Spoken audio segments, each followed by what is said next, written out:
Maccabée, aux 12 tribus dans la dispersion, salut.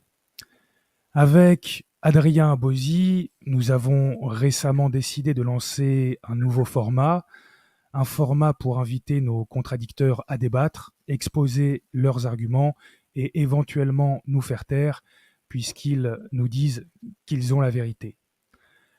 Pour ce premier débat, j'invite évidemment Adrien et notre ami Marcellus de transmettre la tradition sur débat qui portera sur le champ de l'infaillibilité pontificale. Avant cela, je tiens à préciser que nous invitons évidemment d'autres personnes sérieuses qui veulent venir ou que nous ne considérons pas forcément sérieuses, mais qui sont considérées comme telles dans la secte moderniste. Mathieu Lavagna, Monsieur Raffray, Fide Fidelis le harceleur, etc. Cela étant dit, nous allons maintenant commencer. Notre ami Marcellus va tout d'abord commencer par exposer son point de vue pendant environ 10 minutes. Adrien Abosi fera la même chose et ensuite nous aurons un débat libre. Marcellus, comment allez-vous? Bonjour Maccabée. Je vais très bien et vous? Ça va, je vous Alors, remercie. je, je vous remercie de permettre cette discussion entre Maître Abosi et moi-même. Et merci à vous de le faire, Euh, puisque peu ont le courage.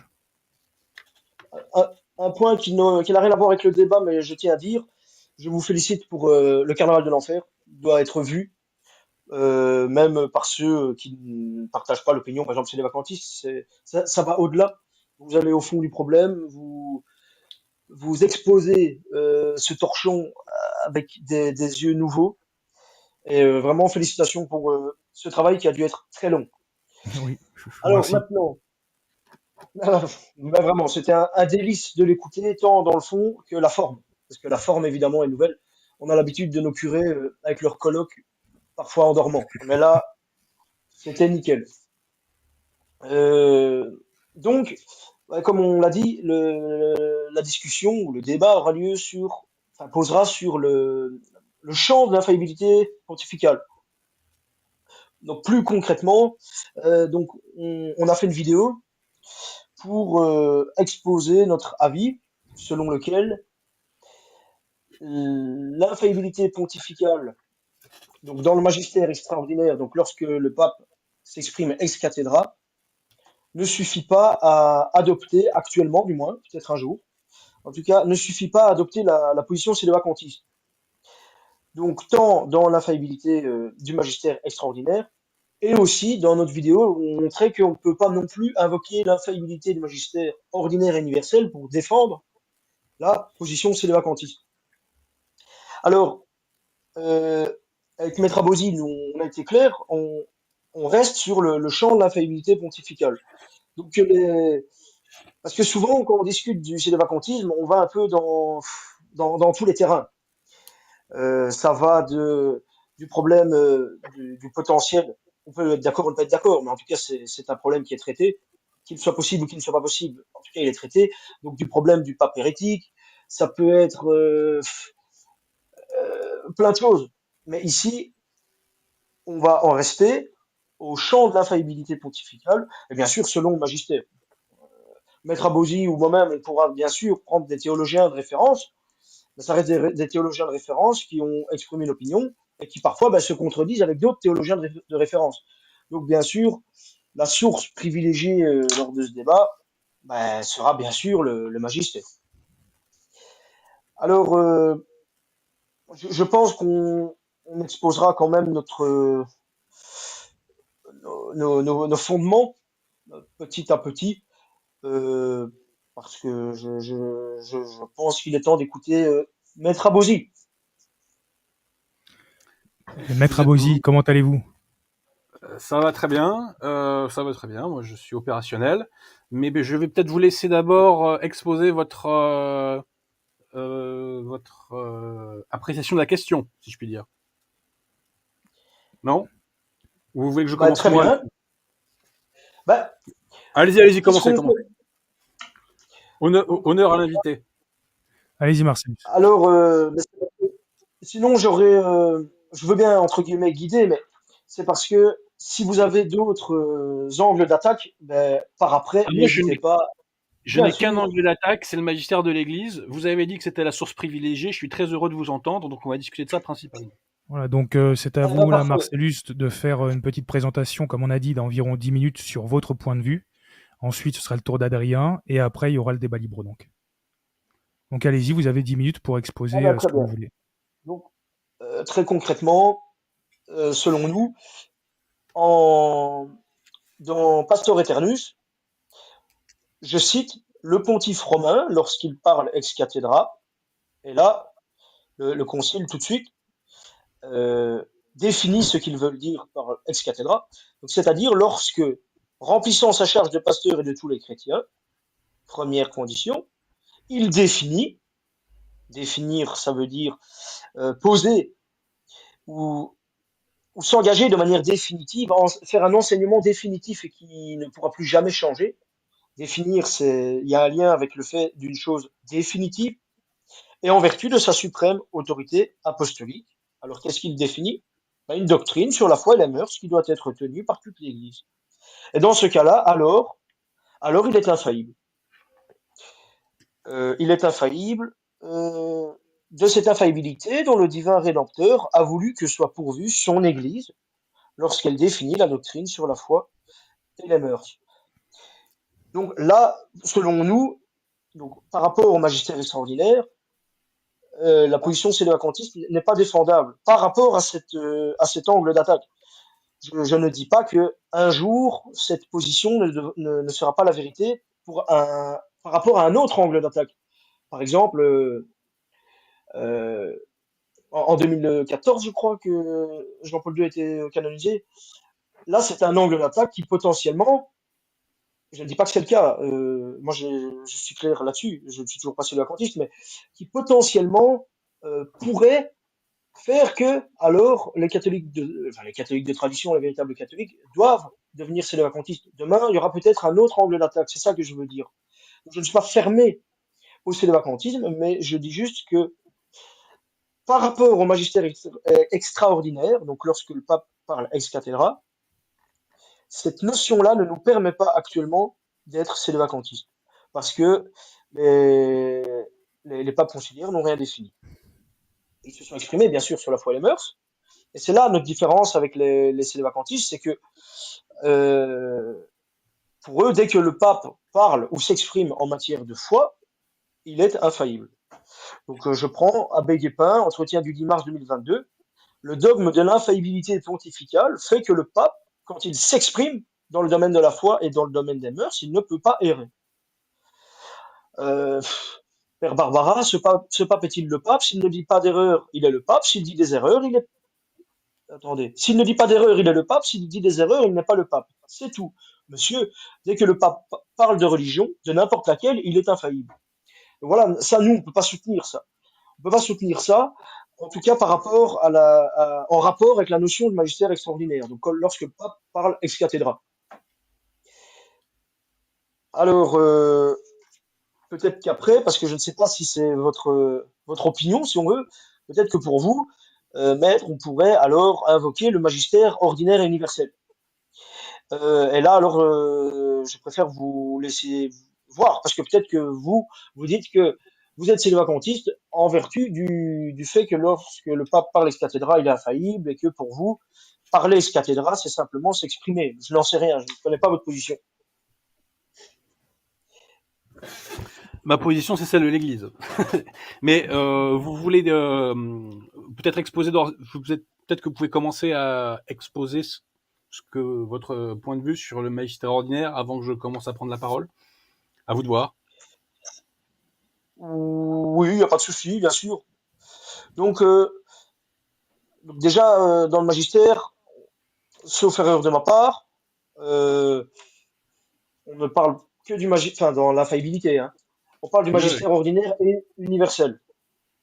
Donc, bien sûr, on parle du magistère, du magistère, du magistère, mais lorsque, je crois que c'est dans Dei Filius, on parle de l'infaillibilité de l'Église et de son magistère, c'est bien du magistère ordinaire et universel, textuellement. Donc, le fait qu'il soit ordinaire implique que c'est le magistère de l'ensemble de l'Église enseignante. Et le fait qu'il soit universel, euh, c'est qu'il est universel dans le temps. Donc ça doit être cette idée, comment dire, on aperçoit de plus en plus l'infaillibilité du propos de par le fait qu'elle est répétée par des éminentes personnes. Et alors elle rentre dans le magistère ordinaire et universel, parce qu'elle est confirmée dans le temps.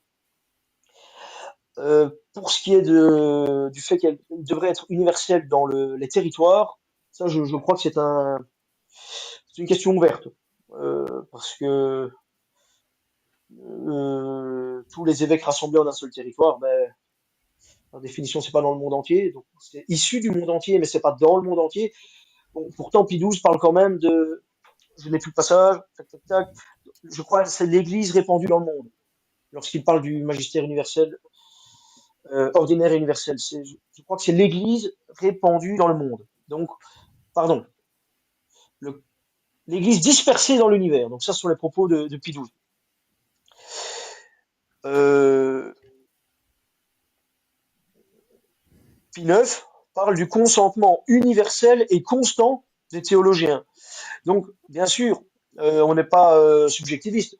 C'est pas le consentement de la personne qui rend l'objet vrai. On est bien d'accord. Mais le magistère ordinaire et universel, euh, personne ne dit ah ben ça l'est, paf, il est 10 heures, je viens de dire que c'est dedans, ça l'est. Non, on aperçoit de plus en plus qu'il rentre dedans et par divers indices. Et un des indices, c'est le consentement universel et constant des théologiens. Saint Vincent de Lérins parlera de ce qui a été cru partout, en tout temps et en tout lieu. Donc ce sont des indicateurs sérieux, dont, bien sûr, d'ailleurs, les pontifes se servent après pour frapper sur le clou lorsque c'est nécessaire. Donc ils sont sages. D'abord, ils écoutent enfin, ils écoutent. Ils puisent le renseignement dans le magistère ordinaire et universel parce qu'ils jugent, bien sûr, cela sage et ils sont persuadés que c'est infaillible. Mais pour marquer le clou, ah ben, alors ils font une déclaration solennelle. Et donc, lorsque un pape conciliaire proclame une erreur, pas dans une définition, donc dans son magistère pontifical, donc magistère ordinaire, hein, cette erreur, elle est nouvelle, parce que l'Église, par le passé, n'a jamais dit ces choses. Donc, ce n'est pas constant. Ce n'est pas constant dans le temps. Et donc, cette erreur, quelle qu'elle soit, ne peut pas rentrer dans le magistère ordinaire et universel. Il rentre dans le magistère pontifical, oui. Et, euh, et je pense avoir tout dit. Enfin, tout dit, on se comprend. Oui, oui, tout à fait. Alors, il y a plusieurs points sur lesquels je rebondirai quand on engagera la discussion, mais d'abord, je vais exposer le champ de l'infaillibilité pontificale tel que le magistère nous l'enseigne. Hein. Déjà, d'abord, je tiens vraiment à vous remercier d'avoir accepté le débat, puisque vous êtes le seul lefévriste depuis 5 ans maintenant qui l'accepte. Hein. Alors, le débat de ce soir donc porte sur le champ de l'infaillibilité. En creux, il s'agit de savoir si l'Église peut, en matière de foi et de mœurs, enseigner l'erreur.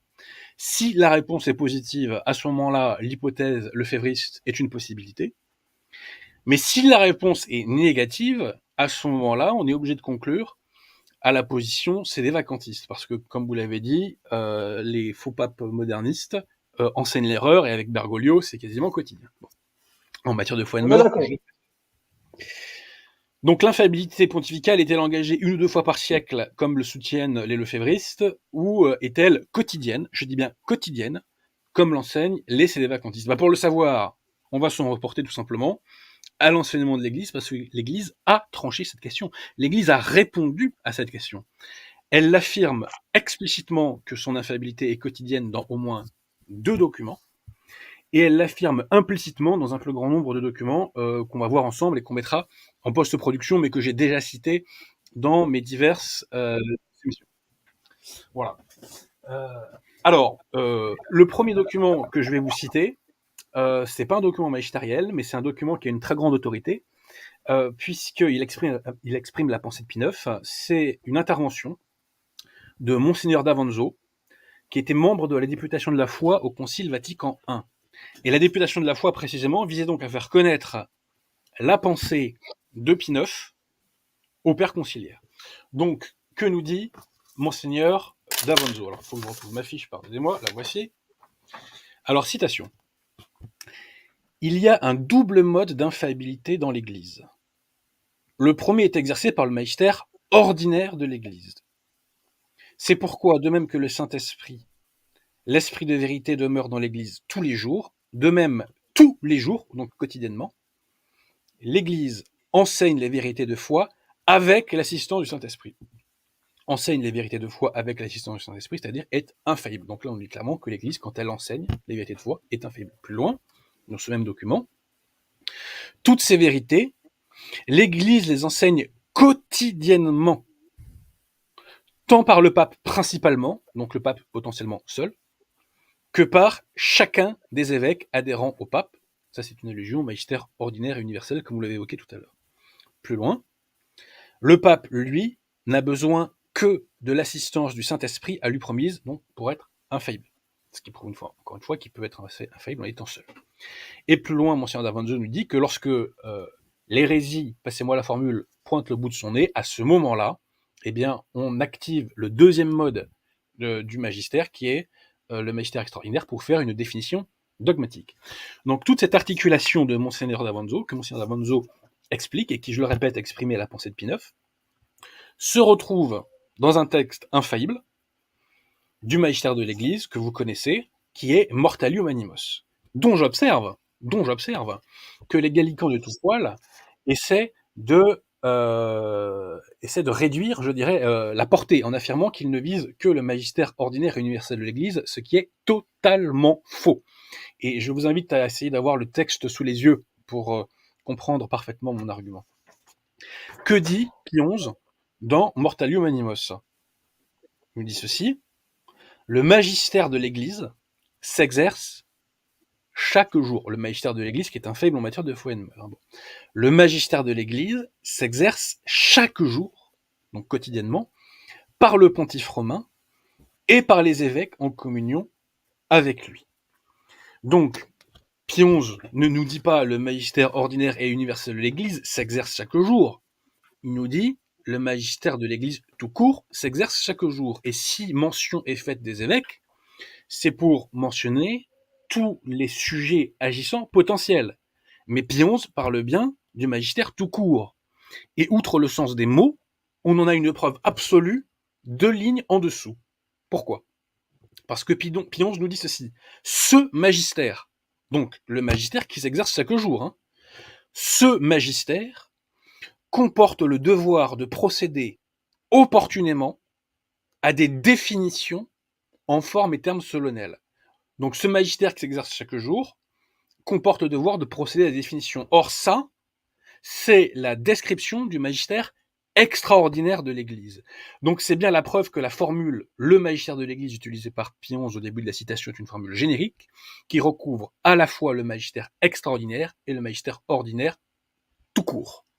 Et ce magistère, il s'exerce chaque jour, et donc chaque jour, il est infaillible. Donc, je répète, Mortalium Animos nous dit explicitement que le magistère s'exerce chaque jour, ce qui est une façon de dire que l'infaillibilité s'exerce chaque jour. Et il y a encore plus fort dans cette encyclique, et là je vais être franc avec vous, c'est que avant ce débat, j'ai relu 2 encycliques, donc Satis Cognitum et Mortalium Animos, et mon esprit ne s'était pas arrêté sur la situation que je vais vous faire. Mais Pie XI nous dit pourquoi ce magistère s'exerce chaque jour et pourquoi l'Église est infaillible quotidiennement. Pourquoi? Parce que pour aller au ciel, il faut croire. Hein? Or, si l'Église nous induit en erreur, et si elle proclame l'erreur comme vous venez de nous le dire, elle l'emmène en enfer. On ne peut pas se sauver. Écoutons Pie XI. Ça sera ma pièce numéro 3. Quand le Fils unique de Dieu a en même temps imposé à tous les hommes le devoir d'ajouter foi à ce qui leur serait annoncé par les témoins préordonnés par Dieu, donc par l'Église. Plus loin, ces 2 commandements ne peuvent pas se comprendre si l'Église n'expose pas intégralement et visiblement la doctrine évangélique, et si dans cet exposé, écoutez bien, elle n'est à l'abri de tout danger d'erreur. Donc ce que nous dit Pie XI, il nous dit que si l'Église peut enseigner l'erreur, elle ne permet pas de faire que les fidèles réalisent les commandements de Dieu, puisqu'elle induirait elle-même en erreur.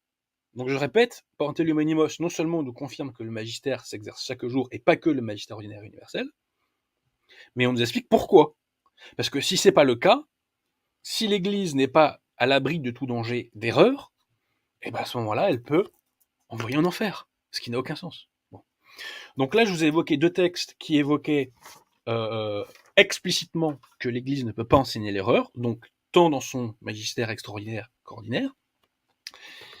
Et vous remarquerez que, on reviendra sur la notion après de et universel, parce que Vacan nous explique tout ça. Hein. Bon.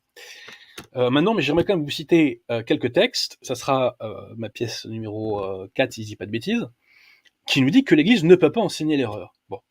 Alors, tout d'abord, on a un texte de Léon XIII, Libertas, c'est dit mot pour mot. Pour la foi, et la règle des mœurs, Dieu a fait participer l'Église à son divin magistère et lui a accordé le divin privilège de ne point connaître l'erreur. De ne point connaître l'erreur. L'Église a le divin privilège de ne point connaître l'erreur. Il me semble que c'est parfaitement clair. Pourquoi a-t-elle ce privilège? Parce que le fondement de l'Église, qui est Pierre, je renvoie à Satis Cognitum, a un don qui lui est fait, donc un charisme qu'il obtient quand il devient pape. Ce don, c'est celui de l'absence d'erreur en matière de foi. C'est ce qu'on appelle l'inhérence. Citation de Benoît XV, Principi Apostolorum Petro. À Pierre, le prince des apôtres, le divin fondateur de l'Église a attribué le don de l'inhérence en matière de foi. Il ne peut pas se tromper en matière de foi. C'est confirmé par Pie XI dans Castico Nubi, encyclique que vous connaissez très bien, j'imagine, où là, mot pour mot, Pie XI nous dit que le pape est dirigé par Dieu, enfin par le Christ, donc c'est la même chose, en matière de foi. Citation, en ce qui concerne la foi et les mœurs, le pontife romain est lui-même dirigé par notre Seigneur Jésus-Christ. Ben, s'il est dirigé par notre Seigneur Jésus-Christ, par définition, il ne peut pas se tromper. Bon. Ce qui faisait dire, devrais-je dire plutôt, déjà à Léon XIII dans Satis Cognitum, que dans l'exercice de son pouvoir, la foi du pape ne peut pas défaillir. Et il dit pas seulement magistère, au passage, il dit pouvoir, donc c'est encore plus large que le magistère. Dans le cadre de son pouvoir, sa foi ne peut pas défaillir. Et ultime citation, que j'aime beaucoup, et qui est selon moi la réfutation ultime du lefévrisme, qu'on retrouve dans Léon XIII Sapiens et Christiane. On dit que donc, les chrétiens, avec certitude, savent qu'en obéissant à son autorité, donc au pape, et en se laissant guider par elle, ils seront mis en possession de la vérité. Donc obéissance égale possession de la vérité. Et c'est normal, puisque l'Église dans le Vatican nous dit qu'en matière de foi, de mœurs, de discipline, d'acte de gouvernement, il faut être soumis au pape. Donc l'Église ne nous demanderait pas d'être soumis au pape s'il pouvait enseigner l'erreur. C'est évident. Bon. Et je terminerai, si vous voulez bien, par deux ultimes citations que j'ai, une fois encore, qui m'étaient passées à travers, mais que j'ai redécouvert en relisant Satis Cognitum, que je trouve lumineuse. Citation de Léon XIII. La marque de la vraie foi et de la vraie communion, c'est d'être soumis au pontife romain. Donc, selon vous, c'est d'être soumis à Bergoglio. Et plus loin, il dit, l'hérésie et le schisme se produisent et naissent l'une et l'autre de ce fait que l'on refuse à la puissance suprême l'obéissance qui lui est due. L'unique source d'où surgit les hérésies et d'où sont nés les schismes, c'est que l'on n'obéit point au pontife de Dieu. Donc à Bergoglio, selon mes contradicteurs. Mais là, tout est dit. Je répète, la marque de la vraie foi, c'est d'être soumis à Bergoglio. Voilà. Donc l'Église ne peut pas enseigner l'erreur, elle enseigne la vérité quotidiennement, elle est infaillible dans son magistère ordinaire, universel, dans le magistère pontifical tout court et dans le magistère extraordinaire. Toutes les branches du magistère sont infaillibles, comme nous le dit Pie XI dans Mortalium Animos, et dans toutes les citations que je vous ai faites précédemment, implicitement, l'indiquent, puisque à aucun moment, les papes dans leur magistère ne disent qu'il y a une dérogation à ce principe. Voilà. Donc j'ai terminé, et puis après, si vous voulez, on va reprendre un certain nombre de vos remarques. Voilà. Mais peut-être que vous voulez déjà commenter ce que je viens d'exposer. Alors, premier point qui n'est pas des plus importants, votre passage de... Attendez, de Principi Apostolorum, je suppose qu'il vient parole de pape. Bah, je suppose qu'il vient surtout de Principe Apostolorum. Ben oui, ben, en fait, on a un problème. Oui. C'est pour ça que j'ai envoyé à Maccabée tous les actes de Benoît XV. Dans ces actes, il y a cette encyclique. Et le passage dont vous vous êtes servi contre Monsieur K, je pense, je l'ai recherché et il n'est pas dans les actes de Benoît XV. Mais je fais peut-être erreur, j'ai peut-être une mauvaise version, mais je l'ai trouvé sur Liberius ou la bibliothèque Saint-Libert, là. Libé. Oui. Ils ont, Écoutez, je m'amuse. voilà. Je veux dire une chose, hein. Je Ouais. m'amuse pas à inventer des citations de l'Église qui n'existent pas, hein, parce que je sais que je me ferai prendre de toute façon. Je Et peut-être peux, que en je me suis trompé sur la Vous, non. post-production, référence. Je vérifierai. je vérifierai, je mettrai ça à l'écran, Mais si nécessaire. Si la ce que je référence est propose, mauvaise, on modifie. voilà, c'est ça que je voulais dire. Parfait. Donc voilà, premier point. Mais si Mais c'est le bon, cas, mea de toute culpa. façon, oui, mais de toute façon, c'est pas.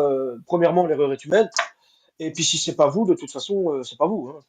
Vous avez sûrement pris ça dans un. Enfin, je sais pas si vous avez tout le magistère dans votre bibliothèque, mais je crois pas. Donc, à mon avis, ça vient de l'ouvrage. Et si c'est le cas, ben, il y a eu une petite erreur. Alors, euh, alors, moi, première remarque par rapport à tout ce que vous avez dit, vous identifiez en permanence, bien qu'il y ait un lien, et nous sommes bien sûr d'accord, il y a un lien essentiel, mais vous identifiez comme une seule et unique chose Église et Pape. Dans tous les textes que vous m'avez donnés, on parle de l'infaillibilité de l'Église. Ah non, pas non. Et Ah surtout, non, non, cher ami. Pas du tout. Hein. Dans Satis Cognitum, c'est l'infaillibilité du pape. Hein. Quand on dit que la foi ne peut pas défaillir, c'est celle du pape. Hein. Quand, oui, alors, justement, dans Casticonobi, Péonge nous dit que c'est le pape qui est dirigé par notre Seigneur Jésus-Christ en matière de foi. alors, on est tout à fait d'accord. Mais de Alors, toute façon, Vatican I nous dit que l'infaillibilité du pape, c'est la même que celle de l'Église. Hein. l'infaillibilité du pape a sa source dans l'infaillibilité de l'Église, plus exactement. Mais ce que je veux vous dire, c'est qu'il y a deux points. Il y a le magistère, enfin, il y a l'infaillibilité de l'Église. Dans les textes que vous donnez, on parle en permanence. Enfin, bon, je les ai eu en bloc, hein, donc c'est pas, j'en saute peut-être un. On parle en permanence du magistère ordinaire.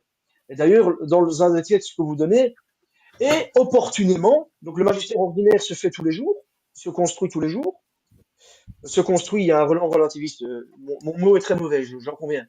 Le magistère ordinaire se développe tous les jours, d'accord? Et opportunément, c'est dans le texte, c'est le mot du texte, opportunément, on tape sur le clou. Ben, opportunément, ça veut bien dire ce que ça veut dire, c'est pas tous les jours. C'est selon des circonstances plus ou moins solennelles, selon l'importance de l'époque. Donc, parce que selon vous, alors, le pape, pardon, parle ex cathedra tous les jours. Au-delà de l'infaillibilité, est-ce que le pape parle ex cathedra tous les jours? Eh ben, pas tous les jours. Il parle ex cathedra à chaque fois qu'il s'exprime à l'Église universelle dans un enseignement donc en matière de foi et de mœurs. Quand il fait une encyclique, par exemple, d'ailleurs Pie XII nous dit mot pour mot que l'encyclique fait partie du magistère ordinaire, quand il y a un Oui. enseignement qui s'adresse à l'Église universelle en matière de foi et de mœurs, il est, oui, il est infaillible, bien sûr.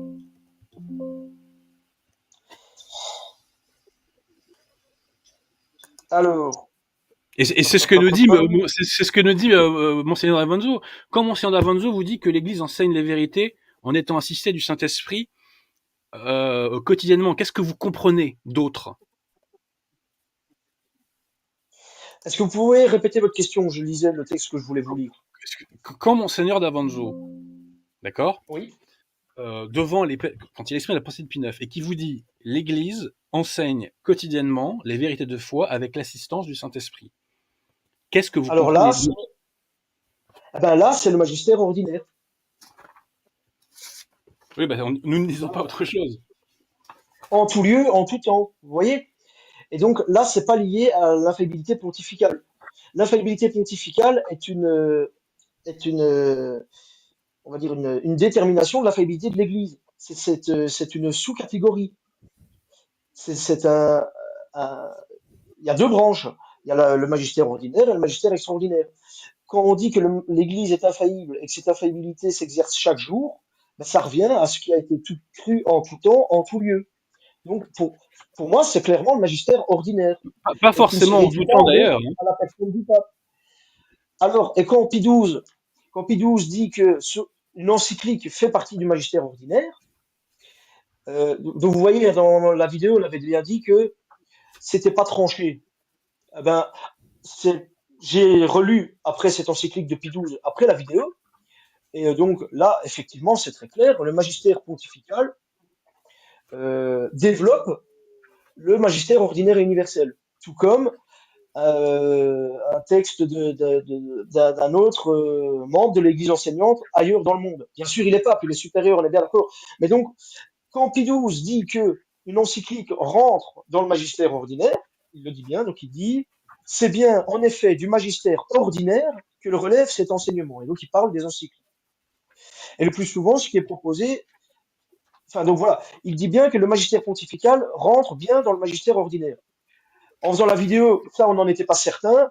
Merci. Grâce à Pie XII, maintenant, on en est sûr. Mais encore une fois, ça rentre dans le magistère ordinaire. Il le dit lui-même.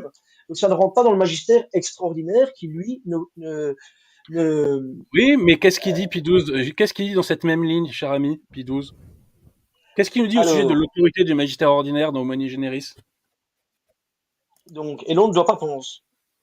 Vous avez le passage sous les yeux ou pas, là? Oui, qui vous écoute. Et le plus souvent, ce qui est proposé et imposé dans les encycliques appartient depuis longtemps, d'ailleurs, à la doctrine catholique. Que si dans leurs actes, les souverains pontifes portent à dessein un jugement sur une question jusqu'alors disputée, il apparaît donc à tous que conformément à l'esprit et à la volonté de ces mêmes pontifes, cette question ne peut plus être tenue pour une question libre entre théologiens. Alors, ça, c'est très bien, mais c'est pas ce mot-là, là-dessus que vous voulez que vous rebondissiez, parce qu'il y a deux mots que vous n'avez pas cités. Alors, attendez un instant, j'essaie d'aller au mot encyclique dans Parole le Pape pour que j'ai le truc sous les yeux.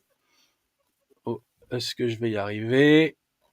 Parce que Pie XII nous dit mot pour mot, voilà, j'y suis. Pie XII nous dit mot pour mot que le magistère ordinaire a la même autorité que le magistère extraordinaire. Il nous dit, On est d'accord. il nous dit mot pour mot. Première partie de la phrase. Et l'on ne doit pas penser, on la mettra en post-prod, hein, et l'on ne doit pas penser que ce qui est proposé dans les lettres encycliques n'exige pas de soi l'assentiment, sous le prétexte que les papes n'y exerceraient pas le pouvoir suprême de leur magistère. Donc le pouvoir suprême de leur magistère, c'est le magistère extraordinaire. Hein. Bon. C'est bien en effet du magistère ordinaire que relève cet enseignement, donc celui d'encyclique, et pour ce magistère, vaut aussi la parole qui vous écoute m'écoute. Il nous dit que ce magistère a la même autorité que le magistère extraordinaire. Pour ce magistère vaut aussi la parole qui vous écoute m'écoute. Quand le magistère ordinaire parle, c'est Jésus qui parle. Voilà ce que vous dit Pie XII. Le magistère ordinaire a la même autorité que le magistère extraordinaire. Je vois pas ce qui n'est pas clair dans ce passage-là, cher monsieur. Mais on est tout à fait d'accord. Mais Ah pour bah que non, on n'est ce pas tout soit à fait d'accord. Parce que vous niez l'infaillibilité du magistère ordinaire. Donc vous non, considérez qu'elle n'a pas la même non, autorité. non, nous disons que toutes les encycliques ne valent, ne, rend- ne- les encycliques peuvent rentrer dans le magistère ordinaire attendez, faut être bien clair dans le texte. Le qui vous écoute m'écoute. Ça, c'est la fameuse phrase dite à tous les apôtres. Donc là, ça relève de l'Église dispersée dans le monde, donc l'Église enseignante. Et donc là, le pape dit juste, le magistère pontifical, lui aussi, il développe le magistère ordinaire et universel. Attention, Non, il y a c'est aucune. Attendez, excusez-moi. Là, il y a absolument aucune mention au magistère ordinaire universel dans ce passage-là. Hein. Ça, c'est vous qui l'inventez. Hein. ah ben si, c'est bien en effet du magistère ordinaire que relève cet enseignement. Oui, mais c'est de magistère ordinaire tout court. Ben Tout oui, court. bien sûr, cet enseignement, donc les encycliques. Mais pour qu'elles soient jugées infaillibles, il faut, euh, comment dire, il faut qu'elles soient constantes, que l'enseignement proposé soit constant dans le Mais temps. Pie XII vous dit qu'il n'est pas possible qu'un enseignement ne Mais soit si, pas constant. Ce n'est pas possible que l'Église enseigne un enseignement inconstant en matière de foi et de mœurs. Ça voudrait dire autrement qu'elle enseigne l'erreur. Elle ne peut pas enseigner l'erreur, l'Église. mais Vous ne D'ailleurs, trouverez aucun P12, théologien, cher ami, qui vous dit que l'Église peut potentiellement enseigner l'erreur en matière on de est foi et de d'accord, mort. Vous n'en l'Église. trouverez pas. Mais quand Bah vous, vous dites. Bergoglio raconte, mais non, quand Bergoglio raconte des salades, c'est pas l'Église qui parle à ce moment-là, c'est le dépositaire de l'autorité papale, mais qui dévie de son autorité, et donc à ce moment-là, ce n'est pas l'Église. Mais tous les textes que Quand je viens de vous citer, tous les textes que je viens de vous citer, chers amis, vous disent que c'est impossible ce que vous décrivez. Pie XI, dans Quest Economy, je vous l'ai déjà dit, vous dit que le pape en matière de foi est dirigé par notre Seigneur Jésus-Christ. Il ne peut pas bien dévier. sûr, Léon XIII vous dit que dans le cas de son pouvoir, sa foi ne peut pas défaillir. Je peux vous citer Pie IX. Ils ne peuvent pas dévier. Ce n'est pas possible. Ce n'est pas possible. l'exercice de, L'Église ne peut pas enseigner l'erreur. l'exercice de son pouvoir, quand donc c'est Léon XIII dans Satis Conitume, et parce qu'il est nécessaire que tous les chrétiens soient liés entre eux par la communauté d'une foi immuable, etc., etc. C'est pour aller plus vite, hein, c'est pas que c'est pas important. Dans l'exercice de son pouvoir, sa foi ne défaillit jamais. Donc, on parle bien du pouvoir de. Là, c'est en lien son pouvoir sur la foi, donc c'est son pouvoir d'enseignement à l'Église universelle. Là, on parle de l'infaillibilité extraordinaire. Mais le texte de Pie XII, c'est le magistère ordinaire. Et pour qu'il rentre dans le magistère ordinaire, comme tous les autres textes, parce que Pie XII dit bien que les encycliques sont comme les autres textes, c'est-à-dire par rapport aux autres textes, ont le même rapport, pardon, au magistère ordinaire que les autres textes proposés. Eh ben, alors, ils doivent subir les mêmes, enfin, ils sont contraints aux mêmes conditions que les autres textes pour le magistère ordinaire. Mais la C'est-à-dire condition, c'est que le qu'au pape s'exprime, cher fond, ami. non. Et Écoutez, après, relisez la phrase de Pie voilà, XII. Hein. Il dit, et le magistère ordinaire. Allez-y, oui, terminez. je vais juste dire, je crois que vous ne voyez pas le mot assentiment. Ce qui exige de soi l'assentiment. L'assentiment, c'est justement, c'est un mouvement de la volonté qui fait que mon intelligence va adhérer à ce qui m'est proposé. C'est pas du tout le même rapport que lorsque c'est l'infaillibilité. Hein. L'infaillibilité, à la rigueur, on ne vous demande même pas que votre intelligence intellige. Non, Votre attendez, volonté, mais je vous Charmier. assure, là on parle de l'assentiment religieux. Pie XII parle de l'assentiment religieux. Je suis désolé. Je, En fait, ce qu'il y a, c'est que on ne lit plus les textes avec les mêmes lunettes, j'ai cette impression. Tout à fait, L'assentiment, et c'est pas j'observe que l'infaillibilité. Et je suis désolé. Pie XII dit très clairement, voilà, les encycliques, ben, elles rentrent dans le magistère ordinaire, ben, très bien. Ben, alors appliquez les mêmes conditions que pour d'autres textes, c'est-à-dire que ça doit être constant dans le temps. mais il C'est n'y a pas tout. de condition, cher ami. Quand le pape s'exprime en matière de foi et de mœurs, par définition, c'est constant. Puisque, autrement, Non. il contredirait l'enseignement de l'Église et il enseignerait l'erreur. Par définition, l'enseignement de l'Église est constant. Par définition. Et excusez-moi, vous prenez ce qui vous arrange dans Humani Generis. Je répète ce que j'ai déjà dit. Pie XII nous dit que pour le magistère ordinaire vaut aussi la parole qui vous écoute m'écoute. Il place le magistère ordinaire sur le même plan que le magistère extraordinaire. Qu'est-ce que je tords selon vous dans cette phrase? Qu'est-ce que je ne comprends pas Ben, dans vous cette dites, phrase? Qui est eh ben, fondamentale. vous, vous dites donc que toutes les encycliques sont infaillibles. En matière de foi et de mœurs, oui, bien sûr. D'accord. Quand Alors, Benoît XV c'est fait une différent. encyclique pour nous dire que Dante c'est formidable, il ne parle pas de foi et de mœurs. Oui, je vais pas vous faire ces salades-là, je vous assure. Voilà. On est d'accord. Je vous Mais réponds que toutes les encycliques en matière de foi et de mœurs sont infaillibles parce que ça relève du magistère ordinaire et que Pie XII nous dit pour ce magistère ordinaire vaut aussi la parole qui vous écoute m'écoute. Il nous dit clairement que ce magistère a la même autorité que le magistère extraordinaire de l'Église. Je ne vois pas ce qui n'est pas clair dans ce passage-là. Et il nous dit clairement que pour le magistère ordinaire, qui vous écoute m'écoute. Il ne nous dit pas qui vous écoute m'écoute, sauf quand c'est pas constant. Il dit qui vous donc écoute pour m'écoute. vous, Pas pour moi, alors c'est ce pour que dit vous, Pie XII. je maintiens, quelle est la différence entre une encyclique et une déclaration ex cathedra alors? La différence, c'est que ce que vous appelez les déclarations Une extra-cathédrales, encyclique porte sur la foi et les mœurs, hein. On est d'accord, hein? tout à fait. Une simple encyclique Je qui vous porte sur la réponds foi et les mœurs. je vous réponds que ce qui différencie, c'est pas l'autorité du document. Ce qui différencie, c'est l'objet du document, puisque quand on fait ce que vous appelez une déclaration, etc., c'est une définition dogmatique généralement. Donc soit on définit un dogme, comme par exemple l'infaillibilité pontificale, soit on met un terme à une querelle, soit on condamne un hérétique, etc.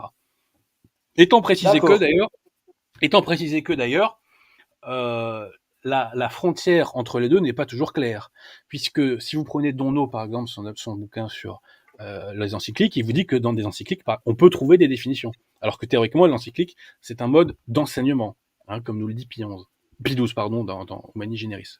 Mais je le répète, il y a une phrase clé dans Humani Generis, donc j'ai bien compris que je vous convaincrai pas ce soir, j'invite les internautes à se la graver dans le cerveau. Pie XII nous dit: c'est bien en effet du magistère ordinaire que relève cet enseignement, donc celui des encycliques, et pour ce magistère vaut aussi la parole qui vous écoute m'écoute. Il met le magistère ordinaire sur le même plan que le magistère extraordinaire. Je vois pas ce qui est pas clair. Je suis désolé, mais je vois pas. D'accord. Et d'ailleurs, oui. toutes ces citations. Alors, j'ai fait ma petite vérification sur Google. Là, vous allez sur le site du Vatican, vous tapez Principi Apostolerum Petro, et c'est la toute première phrase de l'encyclique qui nous dit. Alors moi, je l'ai en version angloise, pardonnez-moi. To Peter, the Prince of the Apostles, on appréciera l'accent. The divine founder of the church allotted the gift of inerrancy in matters of faith and union with God. Voilà. Donc c'est la première phrase. Après, je ne sais pas le document que vous avez passé à notre ami Maccabée, mais c'est la toute première phrase de l'encyclique. Voilà. Principi Apostolorum Petro, et je regarde la date, c'est 5 octobre 1920. Alors après, peut-être que la version françoise a une autre formule, c'est pas impossible. Je regarde en italien comment c'est, mais c'est je vais faire une traduction Google, mais il me semble que ça va être la même chose. Traducteur italien-françois. Excusez-moi une seconde, c'est bien. Comment elle s'appelle l'encyclique Principi Apostolorum Petro? C'est ça? Parce que là, dans Marcellus, dans les actes de Benoît 5 octobre que vous m'avez envoyé, je l'ai trouvé en fait. La première phrase, c'est: le divin fondateur de l'Église a confié à Pierre, prince des apôtres, étroitement uni à Dieu par l'infaillibilité de sa foi, coryphée du cœur des apôtres, commun maître et chef de tous, la mission de paître le troupeau. C'est ça, non, ou pas? Parce que c'est la première phrase. Oui, c'est ça, ouais. Alors, en version italienne, ça dit ceci: le divin fondateur de l'Église a confié à Pierre, prince des apôtres, uni à Dieu, par une foi exempte de toute erreur, le rôle de chef du cœur apostolique. Bon, bref. En tout cas, oui, de toute façon, on va pas. Elle est sur le site du Vatican, donc en tout cas dans les actes de Benoît XV en français. C'était pas le truc. Mais ceci dit, moi j'aimerais retenir. Donc j'entends votre position sur Humani Generis. Moi, j'invite les gens à retenir que le magistère ordinaire a la même autorité que le magistère extraordinaire. Pie XII nous le dit clairement. Mais donc, parce que quand on ressort le catéchisme de Saint Pie X, en général, les sédévacantistes disent que la fraternité l'a falsifié. C'est exact, elle l'a falsifié, voilà, oui. À plusieurs endroits. Oui, notamment sur des questions on va dire de discipline, sur le jeûne eucharistique. On est bien d'accord. Et en plus, ils osent dire que c'est l'édition originale. Très bien. On est bien d'accord. Mais par contre, ce n'est pas falsifié, donc le passage de ce même. Non, je suis d'accord avec vous. Je l'ai pensé à une époque, mais c'est pas le cas, et j'ai fait un mea culpa à ce sujet-là. En tout cas, voilà, moi je l'ai envoyé à Maccabée, donc j'ai une version d'époque. Le pape ne peut pas se tromper, il est infaillible dans les définitions qui regardent la foi et les mœurs. Quand est-ce que le pape est infaillible? Question. Réponse. Le pape est infaillible seulement lorsqu'en sa qualité de pasteur et de docteur de tous les chrétiens, il définit, pour être tenu par toute l'Église, une doctrine concernant la foi et les mœurs. Donc, alors, deux choses. C'est pas le catéchisme de Saint Pie X, cher ami. Excusez-moi. Ce que vous citez là. Il envoie ça à tous les curés de Rome. C'est le catéchisme de Rome. C'est pas le catéchisme de Saint Pie X à proprement parler. Le catéchisme de Saint Pie X, il a été fait quelques années plus tard, et c'est pas ce que nous dit Saint Pie X à ce sujet-là. Je renvoie aux questions 115 et 116. Je serai bref. Question 115. L'Église enseignante peut-elle errer dans l'enseignement des vérités révélées par Dieu? L'Église enseignante ne peut pas errer dans l'enseignement des vérités révélées par Dieu. Elle est infaillible car sont la promesse du Christ, etc. Ensuite, le pape peut-il errer quand il enseigne lui seul? Quand il enseigne lui seul les vérités par Dieu? Réponse, le pape ne peut pas errer quand il enseigne lui seul les vérités révélées par Dieu. Il est infaillible comme l'Église lorsque, comme pasteur maître de le chrétien, il définit les doctrines touchant à la foi et les mœurs. Voilà. Je précisais simplement ça. Mais, cher ami, ça date de 1912. Le magistère, par la suite, est venu expliciter, par Pie XII et par Pie XI, le champ de l'infaillibilité. Mais oui, pontifical, on va pas parler de l'infaillibilité de l'Église, pontifical. Et Saint Pie c'est très clair, c'est seulement lorsqu'il définit sur la foi et les mœurs une doctrine qui doit être tenue par toute l'Église. Non, Mais non, c'est pas seulement ce parler qu'il de... dit. Non, non, non. Il Ah dit bah le si. pape ne peut pas errer quand il enseigne lui seul. Et puis après, il D'accord. définit, il décrit, il détaille le mot enseigne. J'entends bien, Et j'entends bien. cet enseignement, c'est lorsqu'il définit, et Saint Pie c'est très clair, dans le catéchisme de 1906 qu'il envoie à tous les curés de Rome, donc à tous les cardinaux, pom, pom, pom, page 131 du PDF, hop, Mais moi, j'assume de vous j'exprime, dire que ce document-là n'est pas clair du tout. Et d'ailleurs, le ce pape, document, il n'est pas clair du tout aussi sur la question de l'islam, je vous le dis en passant, puisqu'ils nous disent qu'on donc adore le même seulement Mohammed. lorsque, le mot seulement lorsque, en sa qualité de pasteur, il définit une doctrine qui doit être tenue par toute l'Église Mais sur la foi et les mœurs. C'est ce mot seulement à ce seulement, moment-là, le mot seulement n'est pas dans et la c'est là, version de 1912. Et je vous dis que la version que vous citez est très problématique, notamment aussi sur la question de l'islam. Je vous invite à voir la définition des musulmans qui donne. Et ce catéchisme de Rome, ce n'est qu'un catéchisme diocésain. Ce n'est pas Saint-Pédis qui l'a écrit à proprement parler. C'est à tort qu'on l'appelle le catéchisme Saint-Pédis. C'est le vrai catéchisme Saint-Pédis, c'est celui que je viens de vous citer. Mais encore une fois, comme je vous l'ai dit, le magistère est venu expliciter à la suite de Saint-Pédis son champ. Et il est parfaitement clair. Et Pie XII vous dit, Pie XI vous dit dans Mortalium Animos que l'infaillibilité, que le magistère s'exerce chaque jour. Et Pie XII vous dit que le magistère ordinaire, eh bien, il a la même autorité que le magistère extraordinaire. J'invente rien, je renvoie au texte, je suis désolé.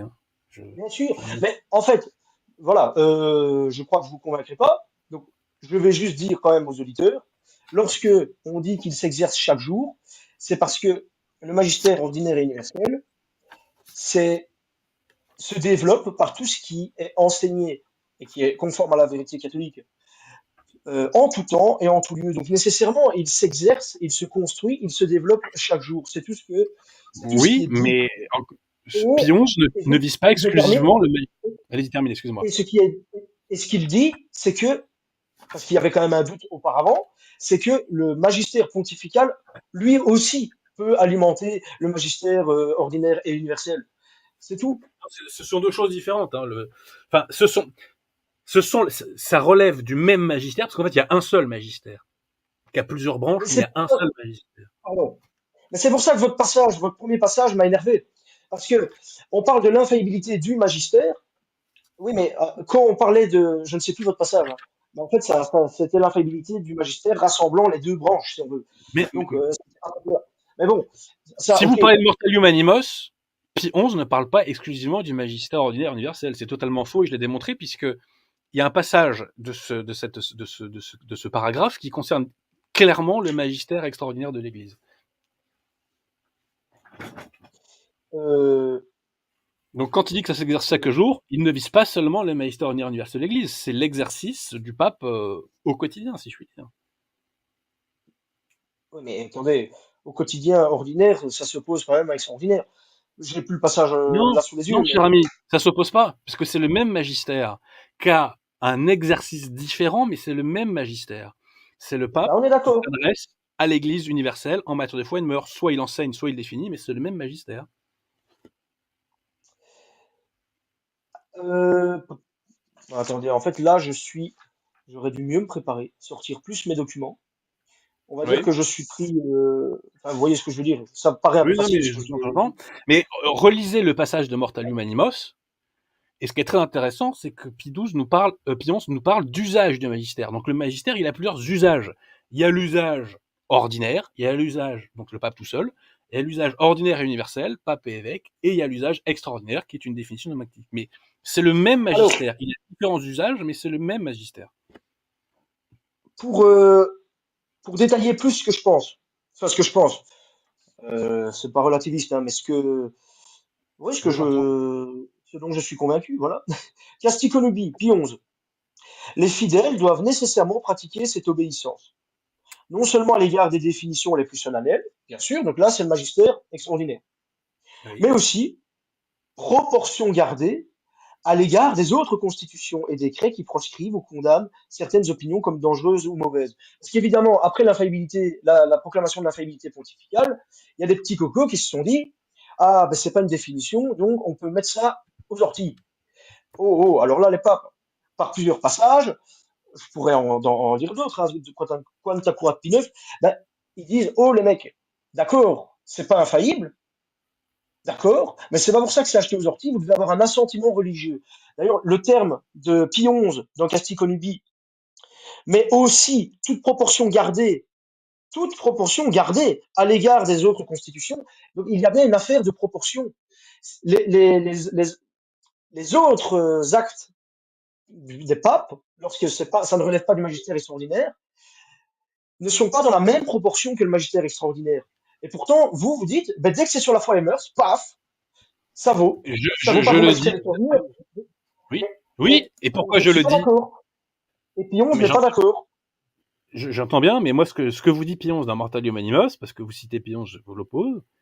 Pionce vous dit que si l'Église enseigne l'erreur, les fidèles ne peuvent pas réaliser le commandement du Christ selon lequel il faut croire Mais à son oui, enseignement. mais vous identifiez le pape en permanence, donc tout le temps, toutes les heures de la journée à vie jusqu'à sa mort, à l'église. Et là, on n'est pas d'accord.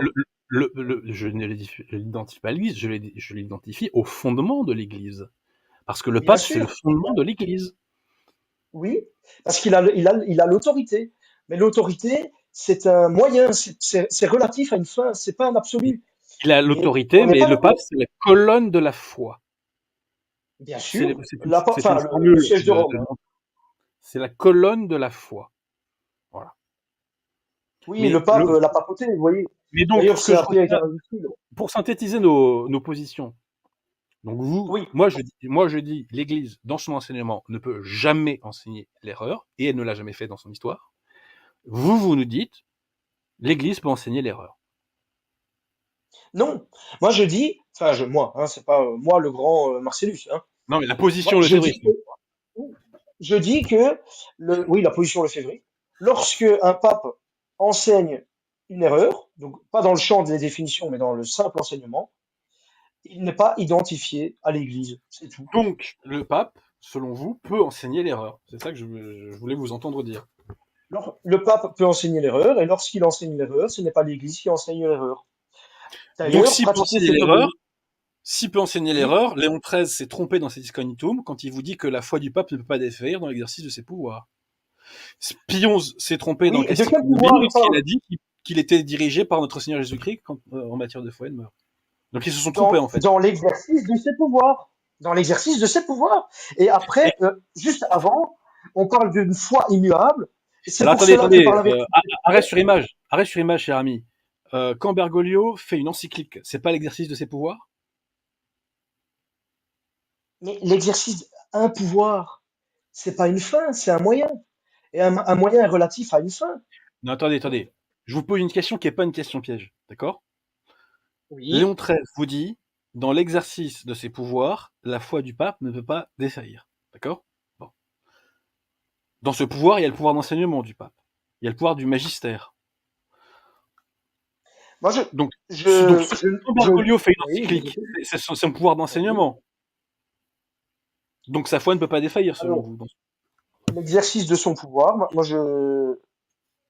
vous allez me traiter de relativiste. Mais moi, je vois l'exercice de son pouvoir. Donc, c'est le pouvoir que lui seul a d'enseigner. Les autres évêques ont le même pouvoir. S'il s'agit du simple pouvoir d'enseignement, les autres évêques ont le même pouvoir. Donc, son pouvoir, c'est le pouvoir de parler ex cathedra, d'enseigner ex cathedra.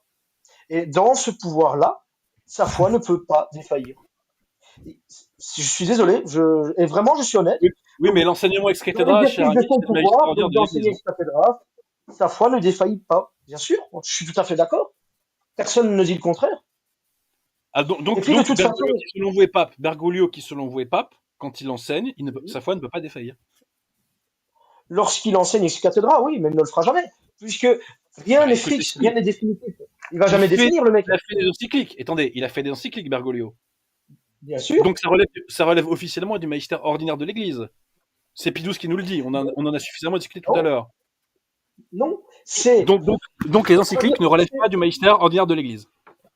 les encycliques peuvent rentrer dans le magistère. Attendez, Ah non, elles ne peuvent je, pas. Elles ne peuvent pas. Formalisme attention. Elles sont le magistère ordinaire de l'Église. Elles y appartiennent. Pie XII vous le dit mot pour mot. Il ne dit pas Donc, peuvent. Il nous dit les encycliques, c'est bien en effet du mhm, magistère ordinaire que relève cet enseignement. Il ne dit pas c'est bien en effet du magistère ordinaire que peuvent relever cet enseignement. Il dit que relève cet enseignement. C'est pas une je possibilité. comprends ce que vous dites. Par contre, C'est pas moi qui le dis, c'est Pie XII. ben alors Pie XII, il aurait pété la gueule à Pie XI. Parce que, a priori, de l'enseignement, très bien, pardon, a priori, ça rentre d'office dedans. Je comprends ce que vous dites. Je lis aussi le français et je suis d'accord avec vous. Mais le souci, c'est que, et laissez-moi finir la phrase parce que sinon vous allez dire, Allez-y, mais allez-y, non, allez-y, c'est pas ce allez-y. qu'on dit dans le technique. Mais on doit croire que Pie XII dit que les encycliques sont eux aussi, on va dire, candidats pour développer le magistère ordinaire et universel, comme tout autre enseignement des évêques dispersés dans le monde, parce que, n'empêche que Pie XI dit que par rapport à tous ces textes, donc qui ne sont pas du magistère extraordinaire, donc Casticonudi, Pie XI dit il faut pratiquer cette obéissance, mais toute proportion gardée par rapport à ces autres textes. Donc c'est bien qu'il y a des proportions, il y a des degrés. Il y a le degré plus, ok, Non, mais il n'y a pas de ce degré qui de a plus, été cher dit. ami. Il n'y a pas de degré Ben, c'est Pie plus. XI. Toute proportion gardée, qu'est-ce que vous ne comprenez pas? Mais proportion gardée, à quel moment ça vous fait dire qu'il ne faut pas obéir au document, en fait? Alors, ça implique la notion d'assentiment, et là, de degré. Vous comprenez? C'est pas certain, c'est pas infaillible. Bah déjà, je vais Je vous ne, dire, quand on je lit la ne, phrase de comment dire? proportion gardée, ce qui est très intéressant, c'est que là, on est sur la question de l'obéissance, d'accord? Quand on lit le passage Bien avec sûr. proportion gardée, on nous évoque les autres constitutions et décrets qui proscrivent et condamnent certaines opinions, comme dangereuses ou mauvaises. Opinion, il s'agit de foi, hein. Opinion, Oui, c'est oui. aussi sur la foi. Donc, Bon, admettons, je veux dire, mais les sédévacantistes, en permanence, oui, mais alors, étendent le champ de la foi, et là, c'est clairement sur la foi, une opinion de foi. Il va pas parler d'écologie. Donc, mais c'est sur la en fait, ce foi, que je ne il comprends pas, parle de c'est à quel proportion. moment vous en concluez qu'il ne faut pas obéir, en fait. C'est ça que je ne comprends pas. Je n'en conclus pas qu'il ne faut pas obéir. Il faut un assentiment religieux, parce qu'il y a eu une Et d'ailleurs, il vague de renvoie à gens qui Vatican ont I, ce dit, qui est très intéressant, hein, oui, je le dis en passant. Hein. bien sûr, si c'était infaillible en permanence dès que ça parle de foi, les encycliques, il n'aurait pas dit toute proportion gardée et il n'aurait pas parlé d'obéissance. Il aurait dit, écoutez, ça rapporte à la aux Alors constitutions écoutez, de Vatican, là c'est la c'est traduction infaillible. française, mais est-ce que vous avez vérifié ce que disent les traductions latines, anglaises, etc. Parce que Absolument peut-être que pas. c'est juste un problème de traduction, hein, sincèrement, parce Absolument que pas. C'est possible. Absolument moi, pas. je vous dis très Mais moi, franchement, donc, je vois je pas. voudrais juste pour les Il y a- auditeurs, je, je voudrais juste, donc pour les auditeurs, voilà, résumer la pensée. Les encycliques sont candidats à développer le magistère ordinaire et universel. Et c'est ce que Pie XII, selon moi, selon moi, c'est ce qu'on doit comprendre de Pie XII si on comprend bien Pie XI. Enfin, c'est tout. Ils sont candidats pour ces textes pour développer le magistère universel. Et comme ça vient du pape, c'est pas parce que c'est infaillible, pas infaillible, pardon, qu'il ne faut pas y avoir un assentiment religieux. A priori, si ça va pas contre la foi, eh ben tu dis Amen. Et tu dis, ah ben, merci pour cet enseignement. Et donc c'est à vous Et de petit à décider. petit, ça développe. Donc c'est aux fidèles de décider. C'est aux fidèles de décider et de faire le tri en disant nous acceptons cette encyclique comme étant infaillible, nous n'acceptons pas cette encyclique comme étant infaillible. C'est le fidèle qui décide de l'autorité d'un document de l'Église. Donc. C'est pas le fidèle, c'est le document par rapport à la vérité. C'est par rapport justement à toute proportion gardée. C'est pas d'un coup, d'un bloc, et dès que le pape parle de foi dans une encyclique, c'est infaillible. C'est toute proportion gardée. C'est tout. C'est clair. Il faut un assentiment religieux. Attendez, je comprends pas. A priori, Excusez-moi, c'est excusez-moi. vrai. C'est quoi la A proportion priori, c'est vrai, gardée mais ce n'est pas infaillible. C'est quoi la La proportion proportion gardée gardée, eh ben, dites-le moi. Pour vous, si dès que ça parle de foi, c'est infaillible, donnez-moi les divers degrés qu'il pourrait y avoir, les diverses Mais il n'y a pas un proportions seul, gardées. il y a un seul degré, il y a un seul degré, cher ami, qui nous est dit par Dei Filius de Vatican I, il faut le croire de foi divine. Il Proportion faut le croire de gardée. foi divine. Si ça rentre dans le magistère ordinaire et universel. Mais tous les actes des papes qui parlent de foi ne rentrent pas dans le magistère ordinaire et universel. Parce que s'ils ne sont pas conformes à ce qui a été enseigné en tout temps, en tout lieu, comme dit saint Vincent de Guérens, Mais ils ne où rentrent vous pas dans avez le vu magistère que le ordinaire magistère universel. dit, où avez-vous lu que le magistère enseigne qu'il est possible que l'Église enseigne quelque chose de non constant en matière de foi et de mœurs? Eh ben, D'où vous si sortez ça? un homme Qui a enseigné ça d'Église, un jour? Qui, avant personne, 1958, a enseigné mais ça? c'est Oui, faux, personne, parce que c'est c'est pas faux, l'enseignement de l'Église. Donc vous enseignez c'est quelque vrai, chose qui c'est n'est pas faux. l'enseignement de l'Église. Non, lorsque le pape dit une erreur dans le champ qui n'est pas ex cathedra, hein, voilà, pour dire clairement, C'est quoi ce ex n'est pas cathedra l'Église pour qui vous? parle. C'est clair. C'est quoi ex cathedra pour vous? Ex cathedra, donc on reprend le passage de... attendez, on y est. Pastor Eternus, le pontife romain, lorsqu'il parle ex cathedra, c'est-à-dire lorsque, remplissant sa charge et pasteur de tous les chrétiens, il définit. Définir, c'est pas parler. C'est ça que les prêtres sédévacantistes me gonflent. Mais, Définir. cher Définir, c'est ami, rendre définitif. ce C'est pas texte de s'exprimer Pastor dans une encyclique. Eternus, ce texte de Pastor Eternus n'est pas exclusif. Le champ de l'infaillibilité a été précisé et explicité par la suite. Là, vous nous parlez de la définition du magistère extraordinaire. D'accord? Mais ex Ben, cathedra, Saint-Pédis quand dit le que pape, c'est que quand quand le pape il parle agit ex dans cette cathedra. fonction. Parce que, en fait, euh, Mais attendez, on va rester sur un point très je vous ai précis. dit, oui, je vous écoute. Donc, vous nous soutenez que l'Église peut enseigner Non, l'erreur. Moi, pas c'est ça que je l'Église. voulais vous entendre dire, et je Non, suis content que vous le à disiez. ce moment-là, il n'est pas l'Église. Parce Ah qu'il bon? est infaillible que lorsqu'il enseigne ex cathedra. C'est Donc le pape Saint-Pédis qui n'est le plus dit pape. dans le catéchisme. Attendez. Le pape est pape quand il enseigne la vérité, il est plus pape quand il enseigne l'erreur, il redevient pape quand il enseigne la vérité, il n'est plus pape quand il enseigne l'erreur. Si je comprends bien votre position.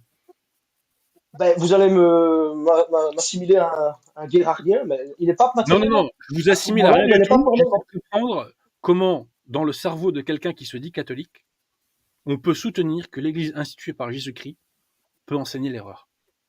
Eh ben, en fait, ben, Parce je que vais vous répondre. vous pouvez faire tous les Oui. acrobaties que vous voudrez, mais un fidèle conciliaire de base, Ouais, quand il lit très encyclique bien. du pape François, il lit encyclique du pape François. Et quand on lui dit Bien que sûr. les encycliques relèvent du magistère ordinaire, il dit ça relève du magistère ordinaire, donc en matière de foi et de mœurs, c'est infaillible. Ce que vous dites, eh ben, comment dire, l'identification entre pape et église, je la comparerais à un dos, ça n'a rien à voir. Je vais pas vous faire le coup du père qui aime son fils, hein, on est d'accord. D'accord. Mais, je ne sais pas, moi, soyez soumis à toute autorité à cause du Seigneur, parce que toute autorité vient de Dieu. Euh, lorsqu'une Vous n'êtes pas, autorité, vous n'êtes pas soumis à Bergoglio d'ailleurs, en passant. oui, enfin, la fraternité sapidiste, maintenant, on l'est, les ralliés, mais très bien. Mais je veux dire, euh, comment? Ce passage, par exemple, de Saint-Pierre, soyez soumis à, enfin, c'est pas de Saint-Pierre, mais dans les écrits de Saint-Pierre, dans 1 Oui, Pierre, oui. chapitre 2, verset 13, soyez soumis à toute autorité, et toute autorité vient de Dieu. Mais si un dépositaire de l'autorité va contre la fin de cette même autorité, il reste la personne dépositaire de l'autorité, mais il n'est pas l'autorité dans ce qu'il prescrit. Et donc, Mais on peut ne pas le où vous êtes suivre. allé chercher qu'un pape pouvait dévier de la fin à laquelle il était en matière de foi et de mœurs, j'entends, hein. Où vous êtes allé chercher qu'il était possible que le pape dévie, en fait? D'où vous cherchez Eh ça? ben, j'ai été Qui a chercher ça enseigné dans ça le avant catéchisme. 1958? Je vous pose une question simple. Saint-Pédis. Qui a enseigné ça avant Saint-Pédis. 1958? Mais si le pape est infaillible seulement lorsqu'il définit ex cathedra, ça veut dire que dans les autres champs, il n'est pas infaillible. À un Mais moment il n'est donné, pas il seulement faut infaillible quand quand même il définit ex réfléchir. cathedra, je vous l'ai démontré par tous les textes que je vous ai évoqués, quand il enseigne en matière de foi et de mœurs dans le cadre de son magistère ordinaire, il est infaillible. Tous les jours, l'Église est protégée par cette infaillibilité. Tous les jours, tous les jours, tous les jours. L'église. L'église, oui, bien Oui, mais sûr. dans Pastor Eternus, on Et vous c'est dit ça que que l'infaillibilité du pape, c'est l'infaillibilité de l'Église. C'est la même. C'est la même. vous faites la même erreur que celui qui identifierait un tyran à l'autorité. Or, il est vraiment l'autorité. Mais ponctuellement, s'il demande le mal, à ce moment-là, il n'est pas l'autorité. Voilà, c'est quand même pas compliqué. Mais il est de Le foi seul dit. moment où c'est C'est pas possible. impossible, c'est lorsqu'il définit ex cathedra, c'est Saint-Pédis qui le dit. Lorsqu'il parle de foi dans ses encycliques, ça rentre potentiellement dans le magistère ordinaire, toute proportion gardée. Toute proportion gardée, ça vient de Pie XI D'accord. et Et donc, Castiglione. ce sont les fidèles qui décident si le potentiel est réalisé ou pas, alors. Ce sont les fidèles qui, avec leur foi catholique, on est confirmé quand même, on a une D'accord. Donc intelligence, ce on n'est pas sont les con. fidèles qui confirment Pierre dans la Oui. foi. Ce sont les Absolument fidèles. pas. Ah bah écoutez, c'est ce que je comprends, puisque c'est vous qui décidez si c'est potentiellement ou pas constant ou inconstant. Donc ce sont les fidèles Ben, qui disent mais vous auriez été vous à faire, Pierre, oui, qui disent à vous Pierre, auriez été vous nous faire adhérons à ça parce éclater, que nous avons décidé que c'était constant, on n'adhère pas à ça parce qu'on a décidé que c'était pas constant. mais pas décider, constater.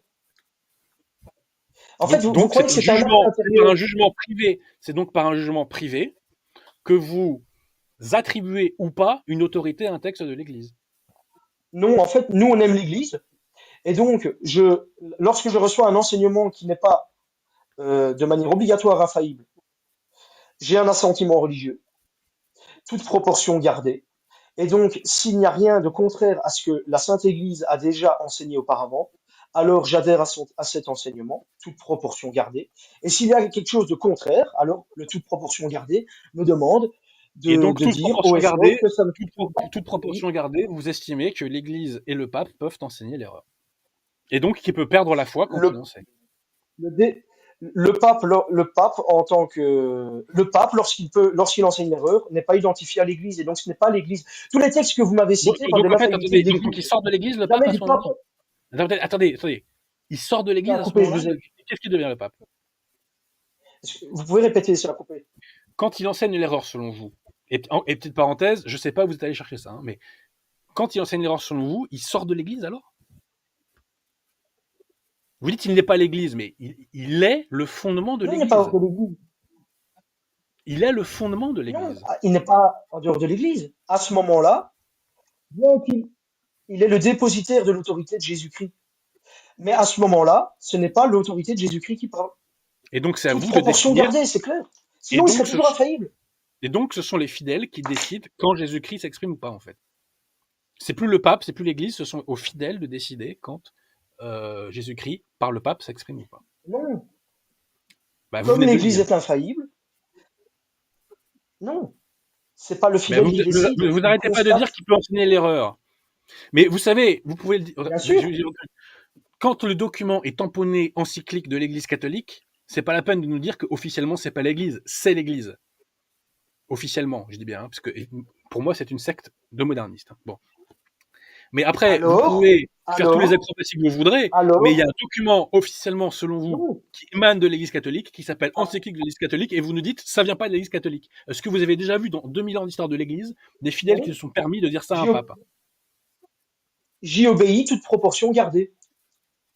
J'écoute Pie XI dans Gasticon-Nubii. J'y obéis, toute proportion gardée. J'ai un assentiment religieux. Si c'est Pie conforme XI, à à la aucun doctrine de moment, l'Église, oui. ni explicitement, ni implicitement, à aucun moment, Pie XI ne vous dit qu'il est possible qu'un pape enseigne l'erreur et qu'à ce moment-là, vous pouvez désobéir. Hein. À aucun moment, il ne dit ça. Ça, c'est votre interprétation pure et simple. Hein. À aucun moment, il ne dit ça. Parce que, face à ça, vous voyez, je peux Et rien vous ne dire. trouverez Je peux jamais dire un que ce soit vrai. théologien avant 1958 approuvé par l'Église qui vous dira que l'Église peut enseigner l'erreur et qu'on a une obéissance conditionnée en fonction de ce qui nous plaît ou pas. Voilà. Ça n'existe pas. C'est une pure invention lefévriste. Excusez-moi. Hein. Mais je Mais mets au écoutez, défi. en fait, oui, parce que Je mets au défi vous n'importe citez, qui. Vous partez du principe que l'Église peut enseigner l'erreur et après vous nous dites ah mais non, non pas mais c'est pas l'Église. l'Église. Ah mais non mais attendez, non mais sauf que là vous niez le réel en fait. C'est-à-dire que l'autorité Parce que, infaillible. Écoutez-moi, Pie XI, Léon XIII vous dit, quand vous obéissez à l'autorité, vous êtes mis en possession de la vérité. D'accord? Donc quand on obéit à Bergoglio, on est mis en possession de la vérité. Mais vous dites, ah maintenant, des fois, on n'est pas mis en possession de la vérité, et on a décidé que c'était pas l'Église et le pape qui parlait. Mais d'où vous sortez ça? Vous renversez la constitution divine de l'Église en faisant ça. C'est vous qui confirmez Pierre dans la foi. Ce sont les fidèles qui confirment Pierre dans la foi. Alors que c'est l'inverse. C'est Pierre qui doit vous confirmer dans la foi. Relisez Satis Cognitum. mais je vous invite à J'aimerais citer dire Xion du passage, un toute petit mot. proportion gardée, alors. Vous m'entendez? Mais toute proportion gardée n'implique pas qu'un pape J'aimerais peut juste enseigner parce que l'erreur. Oui, j'ai un il peut enseigner l'erreur. je, Oui, on t'entend, je Maccabée. peux dire juste une petite chose. Est-ce Parce que que là, je du coup, pourrais, j'ai été oui, revoir oui, Casti Konubi parce que bon, je vois que ça patine un peu sur ce point-là, donc j'ai été voir. J'aimerais juste citer un paragraphe si vous voulez bien tous les deux. qui est en dessous, parce que c'est vrai que le toute proportion gardée, c'est une expression Oui. qui me semble pas très claire. Donc je lis en dessous. Rien ne convient moins, en effet, à un chrétien digne de ce nom que de pousser l'orgueilleuse confiance en sa propre intelligence, jusqu'à refuser son assentiment aux vérités dont il n'aurait pu acquérir personnellement une connaissance directe, jusqu'à regarder l'Église envoyée par Dieu cependant pour enseigner et régir toutes les nations, comme médiocrement informée des choses présentes et de leur aspect actuel, ou même jusqu'à n'accorder son assentiment et son obéissance qu'aux définitions plus solennelles dont nous avons parlé, comme si l'on pouvait prudemment penser que les autres décisions de l'Église sont entachées d'erreurs ou qu'elles n'ont pas un fondement suffisant de vérité et d'honnêteté. C'est au contraire le propre des vrais chrétiens, savants ou non, de se laisser gouverner et conduire en tout ce qui concerne la foi et les mœurs par la Sainte Église de Dieu, par son suprême pasteur, le pontife romain, qui est lui-même dirigé par notre Seigneur Jésus-Christ. Voilà, c'est tout. Bien sûr. Donc ça, c'est très intéressant parce qu'en fait, Et donc, vous je me vous écoute et citiez puis le début du passage et moi, je vous citais la fin. Et la conclusion de ce passage, c'est que vous devez vous laisser gouverner par le pape. Vous devez vous laisser gouverner par le pape. Vous n'avez pas à faire ce tri sélectif. Puis on vous dit, vous devez vous laisser gouverner. Parce que moi, le pape, je suis dirigé par notre Seigneur Jésus-Christ. Oui, oui. D'accord. Est-ce qu'on m'entend là? Oui, tout à fait. Oui. C'était pour être sûr parce que je croyais que mon micro coupait. Alors, donc c'est ce que je disais tantôt. Après la déclaration, enfin la définition de la faillibilité pontificale, certains ont dit, OK, on n'écoutera que les définitions. Le pape dit bien que, en dehors des définitions, c'est pas infaillible, mais ce n'est pas pour ça qu'il faut faire la grosse tête et ne pas écouter.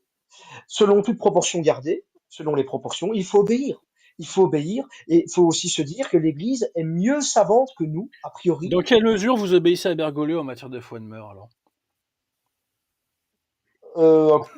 Actuellement, aucune, bien sûr. Toute proportion gardée, ben, Donc, c'est une donc erreur. non, mais là, vous n'obéissez pas à toute proportion gardée. Là, vous désobéissez. Mais si, proportion, facteur zéro. Parce que ce qu'il dit, facteur infini vers Jouez avec l'hérésie, les bien mots. sûr. Non, l'obéissance qui est facteur zéro, ça s'appelle la désobéissance en français. Ça s'appelle pas l'obéissance. On est d'accord. Désobéissance Donc vous ponctuelle, désobéissez. Donc vous désobéissez. bien sûr. D'accord. Bon, bah écoutez, moi je vous rappelle, permettez-moi de Heureusement que vous les rappeler Christianos quand sont même désobéis à Pinochet. la phrase de Satis Cognitum qui vous dit l'unique source d'où ont surgi les hérésies et d'où sont nés les schismes, c'est qu'on n'obéit point au pontife de Dieu.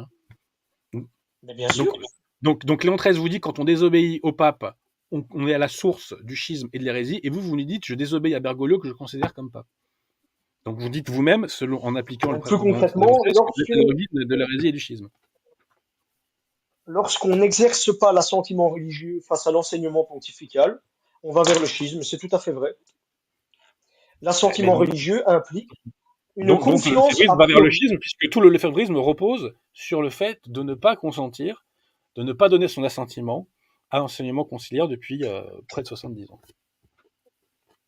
Mais donc le lefébrisme est une forme de schisme et d'hérésie. J'ai un assentiment religieux. L'assentiment religieux, c'est a priori, c'est l'autorité qui me parle, a priori, c'est vrai. Mais s'il me dit que le soleil est vert, ben écoutez, moi, c'est pas possible. En matière de foi. Mais là, on parle en matière de foi et de mœurs. On parle pas de biologie. Oui, on parle pas de biologie. On est d'accord. C'était un exemple. S'il me dit que Jésus avait un frère, bah écoutez, non. Non. Oui, si un jour il venait à définir que Jésus avait un frère ex cathedra, alors je deviens sédévacantiste. Est-ce qu'un jour sur Terre, le magistère de l'Église, des saints, des pères de l'Église, des théologiens approuvés par l'Église ont enseigné que l'Église pouvait enseigner l'erreur et pouvait enseigner de telles absurdités comme vous dites? Je vous remercie pour votre question. Est-ce qu'un jour, ça a été enseigné par qui que ce soit? Oui. Je vous remercie pour votre question. Parce que là, ben voilà, on tourne en rond. Vous continuez à parler de l'infaillibilité de l'Église alors que la question c'est l'infaillibilité du pape. On tourne en rond et je crois que... Oui, mais sans le comprendre. Mais je crois que on a chacun pu exprimer son idée. Si ce que je dis est ridicule, ben les auditeurs comprendront que je suis ridicule. Si c'est l'inverse, ben c'est l'inverse. Mais là, vous posez une question très intéressante parce que je voulais venir là-dessus. Souvent, les sédévacantistes disent on ne sait pas où est leur point de départ. Ils commencent par dire le pape ne peut pas défaillir en matière de foi. Je crois que c'est ce que vous dites, hein, on l'a bien compris. Tout à fait, tout à fait. D'accord. C'est-à-dire que dès lors qu'il est élu par le Saint-Esprit, il ne peut plus défaillir en matière de Alors foi. le pape n'est pas élu par le Saint-Esprit, je précise. Ouais, non, ça c'est. Mais oui, à Indirectement. partir du moment où on est pape, la foi ne peut pas défaillir. Oui, oui, tout à D'accord. fait. Mais alors, le problème que j'ai avec, je vous mets en grand groupe, hein, c'est peut-être pas vous personnellement, vous êtes peut-être pas d'accord avec ces arguments-là, mais alors, pourquoi invoquez-vous les textes de Saint-Robert Bellarmine et de Cachetan Mais j'invoque pas, sur le fait qu'on... j'invoque pas Bellarmine et Cachetan. Hein. Mais J'invoque pas donc, Bellarmine. ben si, parce que... Bah, qu'est-ce- vous m'avez entendu citer Saint-Robert et Cachetan depuis le début du débat? Ben, en tout cas, pour vous, Saint-Robert Bellarmine est un hérétique. Il ne peut Non. pas être saint, parce que Quand, pour quand lui, il Saint-Robert est Bellarmine, cher légitime. ami, quand Saint-Robert parle de l'infaillibilité pontificale n'est pas encore définie. Et il n'a pas tous les éclaircissements magistériels dont nous avons parlé de Léon XIII, de Pion et de Pie XII. Donc, fatalement, il n'est pas forcément 100% dans les clous. Il n'en reste pas moins que Saint-Robert est un des plus grands théologiens de tous les temps. Bon, ben, très bien. Ben, alors, ben, j'invite tous les Le célébacantistes. dogme n'était pas défini, donc c'est normal qu'il ait pu dire des erreurs là-dessus. D'accord, mais j'invite tous les célébacantistes, alors, qui tiennent des sites surtout, à supprimer tout leur argumentaire sur le fait que les papes ont été déchus de leur autorité parce qu'ils sont devenus hérétiques. Je parle de Jean 23. Oui, mais ça n'a jamais existé.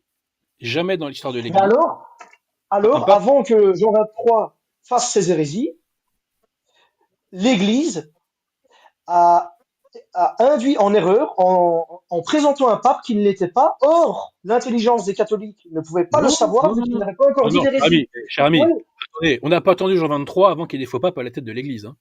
C'est pas l'Église qui est mise en cause. Ce sont les usurpateurs qui sont mis en cause. mais L'Église a été comment? victime. Comment le premier jour de l'élection du pape, le catholique, ben, il est mis en erreur. Il n'a pas encore dit d'hérésie, le pape.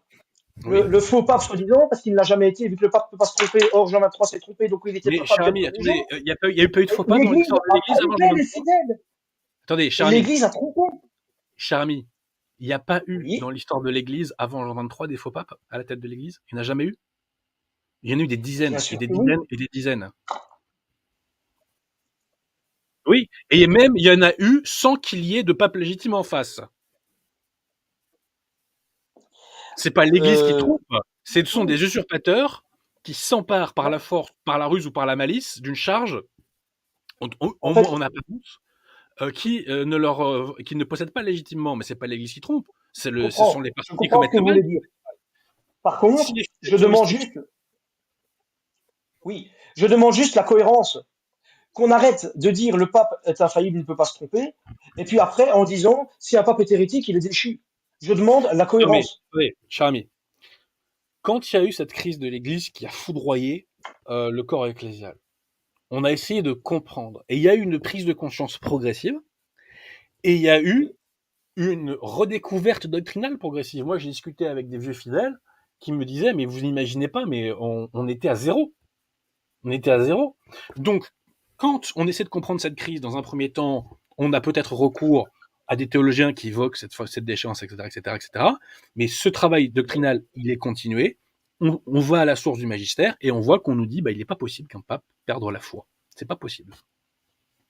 C'est pas possible. D'accord, Et mais tous les donc trucs que j'ai mis avant, toutes les citations que j'ai mises, l'établissent.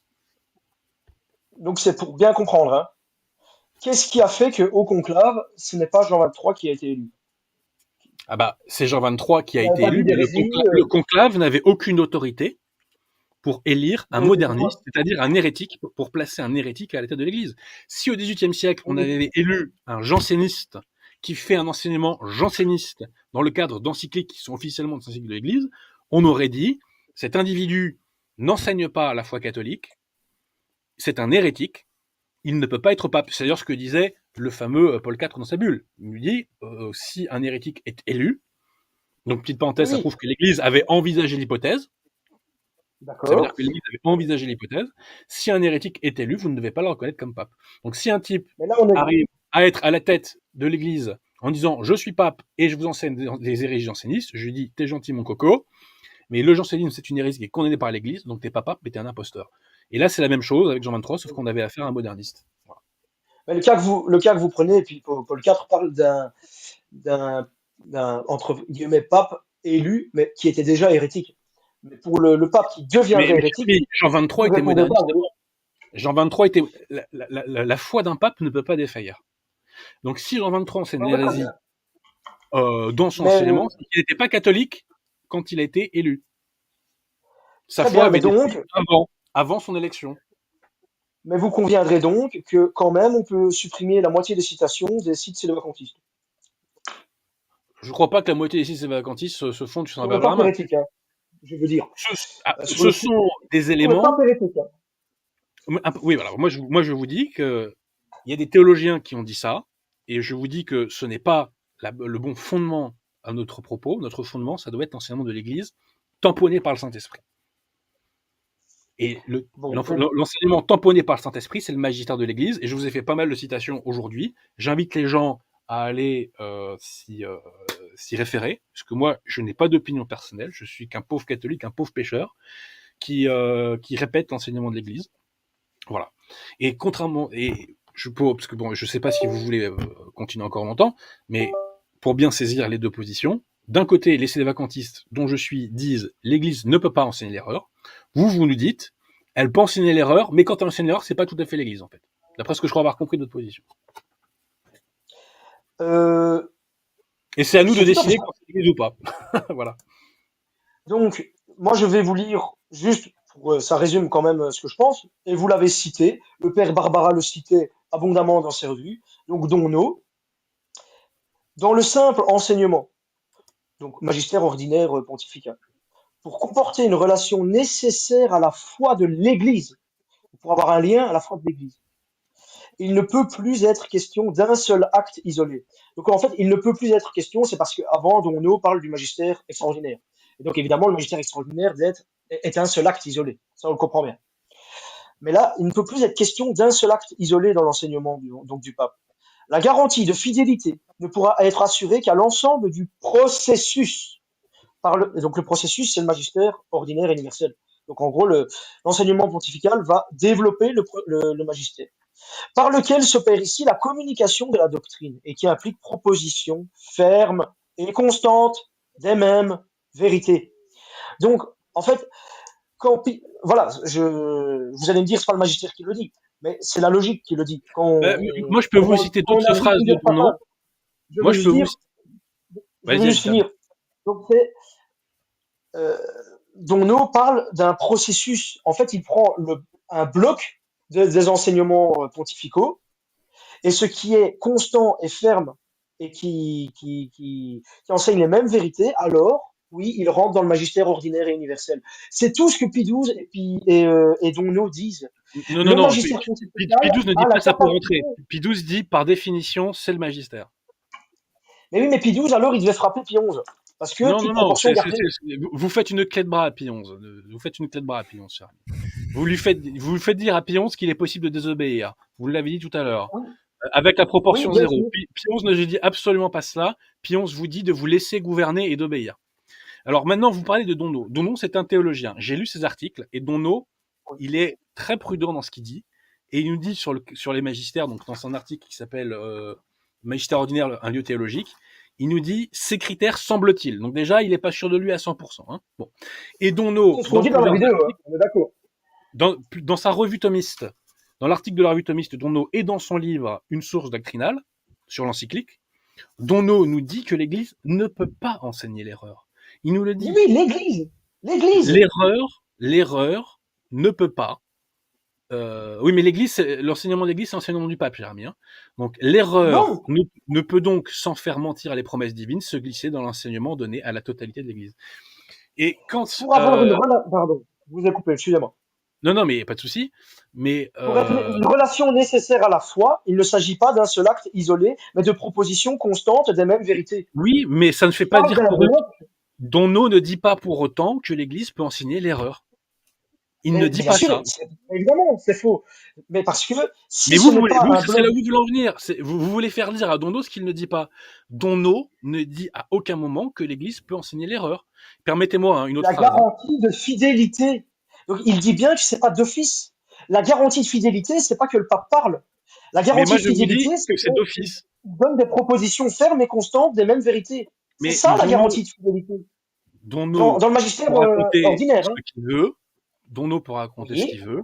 Pidouze nous dit, quand le magistère ordinaire parle, qui vous écoute, m'écoute. Maintenant, autre citation de Donno, supposez en effet cette impossible hypothèse, hein, ou bien l'erreur ne serait pas aperçue, les évêques tout au moins négligeraient de la relever, et c'est l'Église tout entière qui serait bientôt égarée par le centre de l'unité lui-même, donc le pape, hein.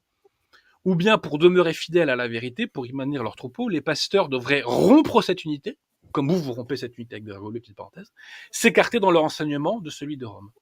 Nous serions aux antipodes de la tradition qui lie irrévocablement la sécurité de la doctrine avec la communion réalisée autour du pontife romain. Dans un cas comme dans l'autre, un démenti serait donné aux promesses divines. Pierre ne serait plus le roc d'où l'Église tient son unité. Donc quand Bergoglio sort de l'Église, quand il professe l'erreur selon vous, il n'est plus le roc d'où l'Église tient son unité.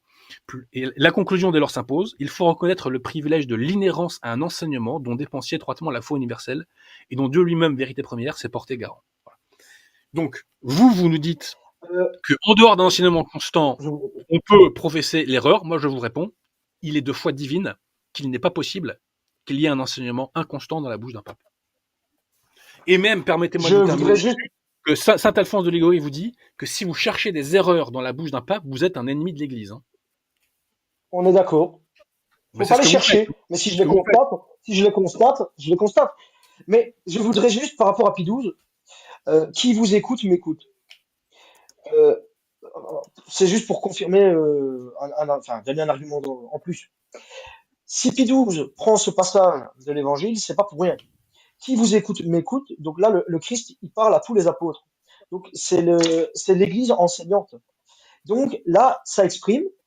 Je sais qu'il n'y a pas de métaphore dans le magistère, hein, donc je parle peut-être mal, mes mots sont peut-être mal choisis en disant ça exprime. Mais en tout cas, quand Pie XII dit qui vous écoute m'écoute, et donc ça fait partie du magistère ordinaire, il rappelle juste que ça peut faire partie du Mais magistère ordinaire de l'Église enseignante. où dans la phrase, vous voyez qu'il est marqué ça peut faire partie, en fait. Quelle virgule, quelle lettre, quel mot laisse entendre que ce n'est pas d'office et que c'est seulement une possibilité? Où vous lisez ça? 2 secondes, s'il vous plaît. Ah, je vous laisse toutes les secondes que vous voudrez et ces secondes ne serviront pas à tordre le texte, puisqu'à aucun moment c'est ce que me dit Voilà, Pie XII. parce que j'avais quand même prévu que vous preniez Humani Generis, donc j'ai entouré le jusqu'alors disputé. Donc, en fait, que si dans leurs actes, les souverains pontifes portent à dessein un jugement sur une question jusqu'alors disputée, il apparaît donc à tous mais que cette question ne peut plus être une question libre entre théologiens. On est d'accord, c'est ce que Pie XII dit. Oui, oui, oui. Donc, donc, le jusqu'alors disputé, c'est par l'Église enseignante. On ne dispute pas des hérésies. Une hérésie ne rentre même pas dans les questions jusqu'alors disputées. Je suis Bah, désolé, je, vous et réponds, donc, je vous réponds que si. Je vous réponds que si. Sur l'Immaculée mais non, Conception, jusqu'au 19e oui, siècle, avant la définition, oui. on avait, c'était pas hérétique de soutenir le contraire. On n'était pas un hérétique avant la définition. Ah non, ben, non, on n'était pas hérétique de soutenir le contraire et maintenant on l'est. Mais, comment dire, Non, mais attendez, il y a une vous avez phrase. la logique inverse. Oui, la- la- je veux juste dire, le jusqu'alors, enfin, comment dire, une hérésie n'est plus disputée. oui, tout à fait. Mais c'est pour ça que j'oppose aux modernistes l'enseignement que le magistère a tranché, les questions que le magistère a tranchées. Et c'est pour ça que je le regarde droit dans les yeux et je leur dis, vous n'êtes pas catholique. Mais c'est pas le sujet en l'espèce. Le sujet, c'est où vous voyez dans Humani Mais bien Generis sûr. que Pie XII vous dit que potentiellement, seulement, une encyclique intègre le magistère ordinaire de l'Église. Alors que moi, je lis, c'est bien en effet du magistère ordinaire que relève cet enseignement. Il ne conditionne à rien. Il pose un principe qui n'a pas de dérogation. Et il nous dit, pour ce magistère, vaut aussi la parole qui vous écoute m'écoute. Il donne la même autorité qu'au magistère extraordinaire de l'Église, ne vous en déplaise. Maintenant, c'est vrai qu'il ne dit pas, vous voyez, il ne donne pas les conditions, les fameux toute proportion gardée de Pie XI. Et ça, je suis tout à fait d'accord. Par contre, je réfléchis tout haut, hein. Vous voyez, je suis honnête, je fais pas l'orgueilleux. Je veux juste dire, il parle du magistère ordinaire. Et à chaque fois, dès lors qu'on parle d'infaillibilité, on parle du magistère ordinaire et universel. Je dis juste, voilà, question tout Non, ça haut, c'est qu'il faudrait totalement, voir ça, si, c'est totalement faux. Hein.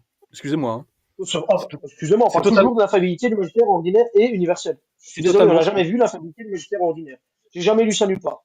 Et Ah donc, bah je voudrais écoutez, juste voir si déjà là, le texte, eh ben, écoutez, vous verrez en post-production déjà que le texte que je vous cite de Monseigneur Davanzo parle de l'infaillibilité du magistère ordinaire, et même quand vous lisez Vacant, ces textes sur l'infaillibilité, il parle de façon totalement indistincte du magistère ordinaire et ordinaire universel. Totalement indistincte. Étant précisé que Vacant, lui, défendait l'infaillibilité du magistère personnel du pape. Hein. ben en tout cas, donc moi je vous dis honnêtement, droit dans les yeux, entre guillemets, il n'y a pas de caméra. Ce texte, on va dire chez le lefévriste, est à étudier. C'est très clair, mais on est tout à fait d'accord. Mais voilà, vous en avez un autre, vous, c'est Castif Mais Politique cher Pion, ce ami, que vous devez étudier. Mais c'est pas non, non, non, grave. mais j'ai pas à l'étudier parce que Pie XI ne dit pas qu'on peut désobéir au pape, il dit le contraire dans le texte. À la fin du paragraphe qui a été cité par Maccabée, il dit que vous devez vous laisser gouverner, obéir en matière de foi et de mœurs. Il dit pas que vous devez L'obéissance, c'est proportionner binaire. il ne dit pas que vous devez proportionner votre obéissance. Il ne dit pas ça. Ça, c'est vous qui le lui faites dire. Il ne dit pas ça.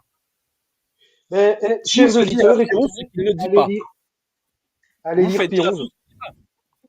Et en lisant Pion, vous comprendrez que ce dont Pie XII parle, c'est l'assentiment religieux. Voilà. Ou de soumission. Mais ce sera C'est jamais au lié à contraire le propre des l'infaillibilité. vrais chrétiens, savants ou non, de se laisser gouverner et conduire en tout ce qui concerne la foi et les mœurs par la Sainte Église de Dieu, par son suprême pasteur, le pontife Romain Bergoglio, selon vous, qui est lui-même dirigé par notre Seigneur Jésus-Christ. Où voyez-vous dans ce passage que vous devez avoir une obligation, une obéissance conditionnée par je ne sais quoi? Il vous dit, vous devez obéir et c'est le propre des vrais chrétiens. Vous devez vous laisser gouverner, vous devez vous laisser conduire. Qu'est-ce qui n'est pas Oui, clair? Je ne comprends pas. Pourquoi vous ne donnez pas au mot leur sens? parce que euh, vous, vous confondez l'obéissance à l'infaillibilité. C'est tout ce que je Elles dis. sont totalement liées. Elles sont L'obé- totalement liées. Vous avez L'obéissance, l'obligation l'obéissance d'adhérer n'est à un, l'enseignement du pape. Vous avez l'obligation l'obéissance, d'adhérer. l'obéissance, c'est un a priori. A priori, vous devez croire ce que Mais, mais l'obéissance, c'est pas votre un a priori, c'est intelligence un vous dit. commandement. Non, non, non, non. Là, vous dites non, c'est faux. C'est un commandement qui vous est donné. C'est pas un a priori. C'est un commandement qui vous est donné et vous devez vous y Je vous plier. définis ce commandement. Je vous définis ce commandement. L'obéissance n'est pas absolue. C'est tout. Je L'obéissance suis est pas relative d'accord. à la foi. Ah non, l'obéissance est un moyen, c'est relatif à la foi. C'est tout. À la fois aux mœurs, à la discipline et aux actes de gouvernement. Mais Oui. vous, ce que vous me dites, Et c'est que je peux estimer, moi, qu'un pape enseigne l'erreur. À ce moment, il n'est plus tout à fait pape, c'est plus tout à fait l'Église, et donc je n'obéis pas en matière de foi. C'est ce que vous nous dites depuis Mais tout à l'heure. écoutez, Et ben ça, moi je je vous dis dis que aux c'est une nouvelle auditeurs, religion que vous inventez. C'est une nouvelle religion que moi vous je dis aux inventez. auditeurs, je dis aux auditeurs que Maître Abogny dit que lorsque le pape dit il faut m'obéir, il dit que le pape dit qu'il est infaillible. Non, quand le pape dit il faut obéir en matière d'actes de gouvernement, c'est pas un enseignement en matière de foi et de mœurs. Mais par contre, il faut lui obéir. C'est comme ça. Ah mais moi je dis aux auditeurs et à vous, Quand les jésuites se sont quand fait vous dissoudre, dites, ils ont obéi à Clément XIV. Ça leur faisait pas plaisir, mais ils lui ont obéi. non, Voilà. Les je parle pas Cristeros, on leur dit vous arrêtez les combats. Ils ont arrêté les combats, ça leur a pas fait plaisir, mais ils ont obéi. Voilà. ils ont eu raison. Ah bah ça, je laisse le bon Dieu trancher cette question. C'est le bon Dieu qui juge Pion, c'est pas D'accord. moi. Mais moi je parle pas, je veux bien sûr Je rester vais sur être la franc avec foi vous, je connais et pas le dossier. Je vais être franc avec vous, je connais pas très bien le dossier, donc j'ai pas envie de m'engager mais là-dessus. moi je veux qu'on reste sur la foi et les mœurs. Donc vous, vous Oui. dites que lorsque le pape dit vous devez m'obéir lorsque je parle sur la foi et les mœurs, cela veut dire je suis Il faut infaillible lui lorsque je obéir, et parle il sur faut la lui foi et les obéir. mœurs. Ça veut dire qu'il Oui, faut lui oui, mais obéir. donc, et est-ce que ça veut dire qu'il est infaillible? Est-ce que c'est la même chose? Mais bien Et c'est sûr que ça c'est que la vous même dites en chose. permanence et qui est fatigant. Ça devient Mais, fatigant. mais bien sûr que c'est la même chose. Mais vous pouvez me dire dans quel contexte je vous parle quand il enseigne en matière de foi et de mœurs à l'Église universelle. Je parle pas quand il y a une causerie ou quand il y a je ne sais Non, non, on quoi. parle bien des encycliques. Je suis bien Dans le... d'accord. Hein. Eh ben je vous Je dis vous que fais pas les salades habituelles. Hein. eh ben je vous dis que les encycliques, d'accord, en matière de foi et de mœurs, D'accord. sont toutes infaillibles, 100%. 100% des encycliques de l'Église sont infaillibles en C'est pas ça matière que je de vous foi. demande. C'est pas ma 100%. question. Et Ma j'adhère à question, c'est pas ça. 100% de l'enseignement des papes dans leurs encycliques. C'est pas ma Et question. à l'enseignement des papes, Non, tout non. court d'ailleurs. Ma question n'est pas là. Ma question est, donc pour vous, lorsque le pape dit vous devez m'obéir en matière de foi et de mœurs lorsque j'enseigne dans mes encycliques, ça veut dire qu'il dit qu'il est infaillible. Vous, Ça l'a- vous, vous Mais univocisez sur cher ami, mais le bien même entendu point que que ça veut le dire. l'infaillibilité. Mais bien entendu que ça veut le D'accord. dire. Ben, Est-ce que les vous auditeurs pensez 5 jugeront. secondes que le Vous, pape ident- vous dirait de lui obéir lorsqu'il enseigne l'erreur? vous identifiez. S'il était possible que le pape enseigne l'erreur, est-ce que vous pensez que l'Église nous obligerait à adhérer à son enseignement? Donc, vous faites une identification de C'est pas une identification, l'obéissance et de l'infaillibilité. c'est implicite, c'est son corollaire. C'est dans votre esprit, ça. Mais c'est pas dans mon esprit. Parce D'accord. que si là-dessus j'ai tort, ça veut dire que l'Église laisse la possibilité d'adhérer Non. à l'erreur. Moi, je vous dis, en citant Pilon dans Alors, Mortel Humanimos, qu'il n'est pas possible que l'Église enseigne l'erreur, parce qu'autrement, on ne peut pas obéir au commandement du oui, ça, on est Christ, on doit d'accord. croire à son enseignement. Et j'aimerais quand même pour poser une question, parce que sinon on tourne en rond. Si, pour Moi, vous, je trouve ça très lorsque le intéressant. pape dit, si pour vous, lorsque le pape dit, quand je parle en matière de foi et de mœurs dans les encycliques, vous devez m'obéir, cela veut dire que je suis infaillible. Si pour vous c'est la même chose, je vous demande, avant la proclamation de l'infaillibilité pontificale, alors, il était clair que le pape est infaillible, vu qu'on disait déjà qu'il faut obéir au pape. Eh ben, écoutez, lisez les textes Donc, de Saint Alphonse de Liguori. dans cette optique-là, qu'est-ce que Vatican I a apporté de nouveau dans cette optique-là? Dans l'optique que vous Vatican avez, où I vous faites a une précisément, identification. Vatican I a explicité ce qui était cru implicitement. Si vous lisez les textes de Saint Alphonse de Liguori, où il défend l'infaillibilité pontificale, où il défend le fait qu'un pape ait jamais enseigné l'erreur, etc., Saint D'accord. Alphonse parle en des termes qui sont très proches de Vatican I. Mais il Donc vous fallait dites définir tout ça pour que ce que, soit plus clair. oui, Et je d'ailleurs, c'est comprends la ce que vous Providence dites. qui l'a voulu. C'est la Providence qui l'a voulu, parce que si il n'y avait pas eu la définition de l'infaillibilité pontificale, s'il n'y avait pas eu d'ailleurs d'autres textes de Léon XIII, de Pie XII, etc., on n'aurait pas pu démasquer les modernistes et dire que vous n'êtes pas catholique et vous êtes une fausse On est église. d'accord. Mais Donc, là, vous venez d'admettre que c'est pas explicite, mais que c'est implicite, que lorsqu'on dit obéir au c'était pape, avant Vatican I. non, bah, par les termes obéir, je dis. Mais Donc l'obéissance, par les c'est dans termes, Vatican I aussi, hein, cher ami. Hein. Dans Vatican I, on vous dit que vous devez oui, obéir au pape en matière de foi, de mœurs, de en fait, discipline, de gouvernement. pour que tout le monde comprenne bien, je, je, je précise ma question, parce que je crois qu'elle était peut-être pas très claire. Si, donc vous dites, l'obéissance en matière de foi et de mœurs au pape, c'est lié à l'infaillibilité. Lorsque le pape dit, vous devez Oui. m'obéir, c'est parce qu'il est infaillible. Parce que Mais l'Église ne peut pas nous demander d'obéir à un hérétique, c'est évident. si cela était implicite avant le concile, c'est donc bien que cette égalité que vous faites, elle est implicite, elle est dans votre esprit. Elle n'est pas explicite. Donc vous ne pouvez pas maintenant nous dire obéissance égale infaillibilité, Non, vu non. que vous dites que c'était implicite. Parce que si vous ne dites pas que c'est implicite maintenant, si vous dites que c'est implicite maintenant, alors qu'est-ce que le Concile Vatican I a apporté de neuf? Eh ben, il a apporté l'explicitation. Ben d'accord, Il a apporté très l'explicitation. bien. Le rôle du magistère, c'est d'expliciter. Mais petite parenthèse, avant Vatican I, trouvez-moi les catholiques qui disaient qu'un pape pouvait enseigner l'erreur. Hein. Trouvez-les-moi. Hein. Oui, mais en tout cas, avant Vatican I, il y a plein Approuvé de par textes l'Église, qui j'entends. disent, Hein. oui, bien sûr, mais en tout cas, il y Parce a que plein de textes, quand on lit Jean et le Bosco, texte, quand on lit Saint Jean Bosco, quand on lit Saint Alphonse de Liguori, Messieurs, ils nous ça disent fait tous c'est pas maintenant possible que le pape enseigne l'erreur. Hein. ça fait quasiment peut-être, mais en tout cas, il dit tout le 1h40 monde. que vous débattez. Oui, Est-ce que, 2 heures, hein. est-ce Bon, bah, que- je remercie notre je ami, pense que mais c'est on bien, va vous laisser effectivement. conclure et après je dis un mot aussi. Ou... Écoutez, moi je renvoie au texte que j'ai cité en début de mon intervention, qui disent très clairement qu'il n'est pas possible qu'un pape et que l'Église enseignent l'erreur. Les pseudo-pontifs modernistes enseignent l'erreur, donc ils ne sont pas papes. Et d'ailleurs, petite parenthèse, vous avez dit tout à l'heure que ils n'ont rien défini, les pontifs conciliaires, c'est totalement faux. Les canonisations sont des définitions dogmatiques. Or, ils ont canonisé des hérétiques manifestes. Jean XXIII, Jean-Paul II, Paul VI, la pseudo-Sainte Faustine, etc., Mère Teresa, qui est un gag absolu. Donc, ils ont fait des définitions dogmatiques erronées. Et nous mettrons en post-production les textes de Pie XI qui nous disent clairement que les canonisations sont des définitions dogmatiques. Bien Donc, sûr. oui, bah donc vous convenez qu'ils ont canonisé des hérétiques alors. Ben, je vais vous répondre après, parce que J'avais Ils ont, préparé, ils ont canonisé des hérétiques. Ils ont canonisé des hérétiques. Donc c'est une preuve supplémentaire qu'ils ne sont pas hérétiques, qu'ils ne sont pas catholiques, qu'ils ne sont pas l'Église. Donc, puisque la secte moderniste enseigne l'erreur, elle se démasque, elle n'est pas l'Église catholique. L'Église catholique ne peut pas enseigner l'erreur. L'Église catholique ne peut pas multiplier pendant 70 ans les actes d'apostasie. L'Église catholique ne peut pas bénir l'homosexualité. Ce n'est pas possible.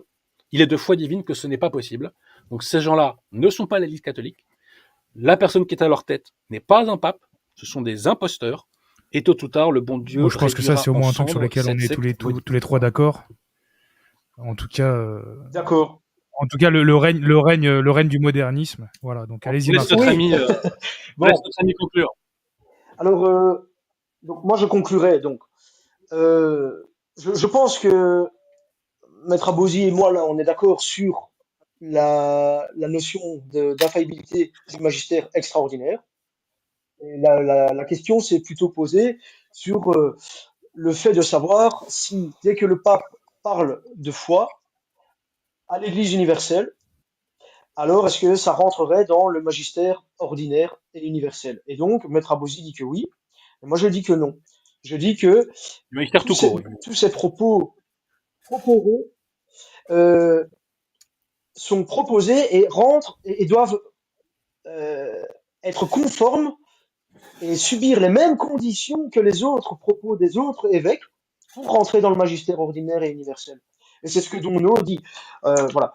Maintenant, par rapport à... Oui, voilà. Et donc, ça doit être constant. Voilà une des conditions. Or, ce qu'ils disent est vraiment nouveau, sont des erreurs. Et donc, ce n'est pas constant. Et donc, ça ne rentre pas dans le magistère ordinaire et universel. Maintenant, aussi, je termine par là, enfin, avant-dernier point. Voilà, Maître Abosi parle en permanence de l'infaillibilité de l'Église. Il a cité beaucoup de textes sur l'infaillibilité de l'Église. Mais justement, le pape, il y a matière et forme. Et donc, lorsqu'il dit une erreur, ben, il n'est pas l'Église. Et par contre, il est protégé. Il ne pourra jamais dire d'erreur dans son magistère extraordinaire. Mais dans le magistère ordinaire, ce qui est proposé comme magistère ordinaire, ben là, s'il contient des erreurs, ben ce n'est pas constant et donc ça ne rentre pas dedans. Il y a comme un tamis, il y a une passoire. C'est nouveau, ok, salut, au revoir. Voilà, et je voudrais juste, aimé et que là vous je finis citiez par les ça, textes du On va magistère peut-être pas pour relancer. soutenir ça. Hein. mais puis Mais bon, 11, hein, on Casti va faire le Comidi. débat. Maintenant, euh, oui, oui, et je voulais juste, par rapport aux canonisations, ça pourrait faire l'objet d'un débat entier, donc je ne m'éternise pas. Mais vous avez tout à fait raison, les canonisations sont infaillibles, dès lors qu'elles sont des canonisations. Donc, l'avis on va dire, du corps lefévriste, c'est que le mot canonisation est utilisé, mais il n'exprime plus la même réalité. Parce que dans l'Église conciliaire, il n'est plus nécessaire d'avoir exercé l'héroïcité des vertus. Ce n'est plus nécessaire. Or, euh, euh, oh zut, Donc en fait, l'Église ne sait plus c'est ce qu'elle Clément fait. XIV. Selon Clément vous, l'Église XIV, a je perdu pense, la on le boule. mettra en post-production. Deux L'Église a perdu secondes. la boule et elle ne sait plus ce qu'elle fait alors. Clément XIV dit que c'est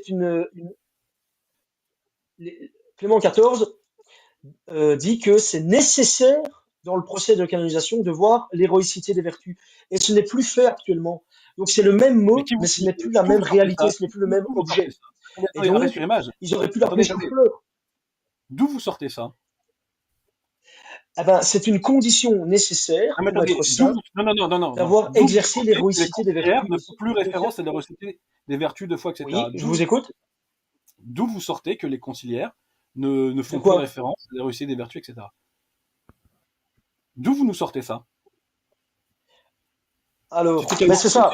une C'est pure ça que je voulais invention. vous dire. Ça ferait un C'est une débat pure complet. invention. On répond C'est une pure là-dessus et invention. après Non, 2 secondes. on arrête. Hein. C'est dans les textes de Jean-Paul II en 1980, en 1983, et je peux le mettre plus tard si vous voulez. Et ce n'est plus nécessaire d'avoir exercé les vertus héroïques. Ce n'est plus nécessaire. Donc ce n'est plus la même réalité. Je pourrais mettre le texte qu'il faut. Bon, donc l'Église a perdu la Voilà. boule alors. Premier point. Et deuxième point, donc Clément XIV dans son ouvrage aussi, ben, il explique, on pourra le mettre aussi, que avant le XIIe siècle, les canonisations et les béatifications étaient comme confondues et n'étaient pas infaillibles parce que c'était les évêques du lieu qui faisaient les procès. Et le pape simplement ratifiait le procès. Et donc ce n'était pas infaillible. Par contre, Donc selon après, il vous, explique que ça l'est devenu parce que c'est le pape qui fait le procès. En tout cas, c'est le pape avec ses conseillers. Et maintenant, depuis Jean-Paul II, ce n'est plus le pape qui fait les procès, c'est à nouveau les évêques. Donc l'infaillibilité du pape n'est pas engagée. En fait, ce n'est plus des Non, non, canonisations, non. bien qu'elles aient le même nom. Elle est engagée Voilà. parce qu'il y a des On actes peut de pas être d'accord, mais canonisation. Ce que après, vous dites est faux. Ce que vous dites est matériellement faux. il y a Il y a des des actes actes de que l'on canonisation. appelle canonisation. Ça, je suis d'accord avec vous. Mais on Donc en peut les fait, appeler. donc selon vous, l'Église catholique fait des canonisations qui n'en Voilà. sont pas. Alors. Donc l'Église catholique, selon vous, fait des canonisations qui n'en sont pas. Et l'Église catholique donc intègre dans la communion des L'Église saints. conciliaire, oui. Conciliaire. Non, non, non.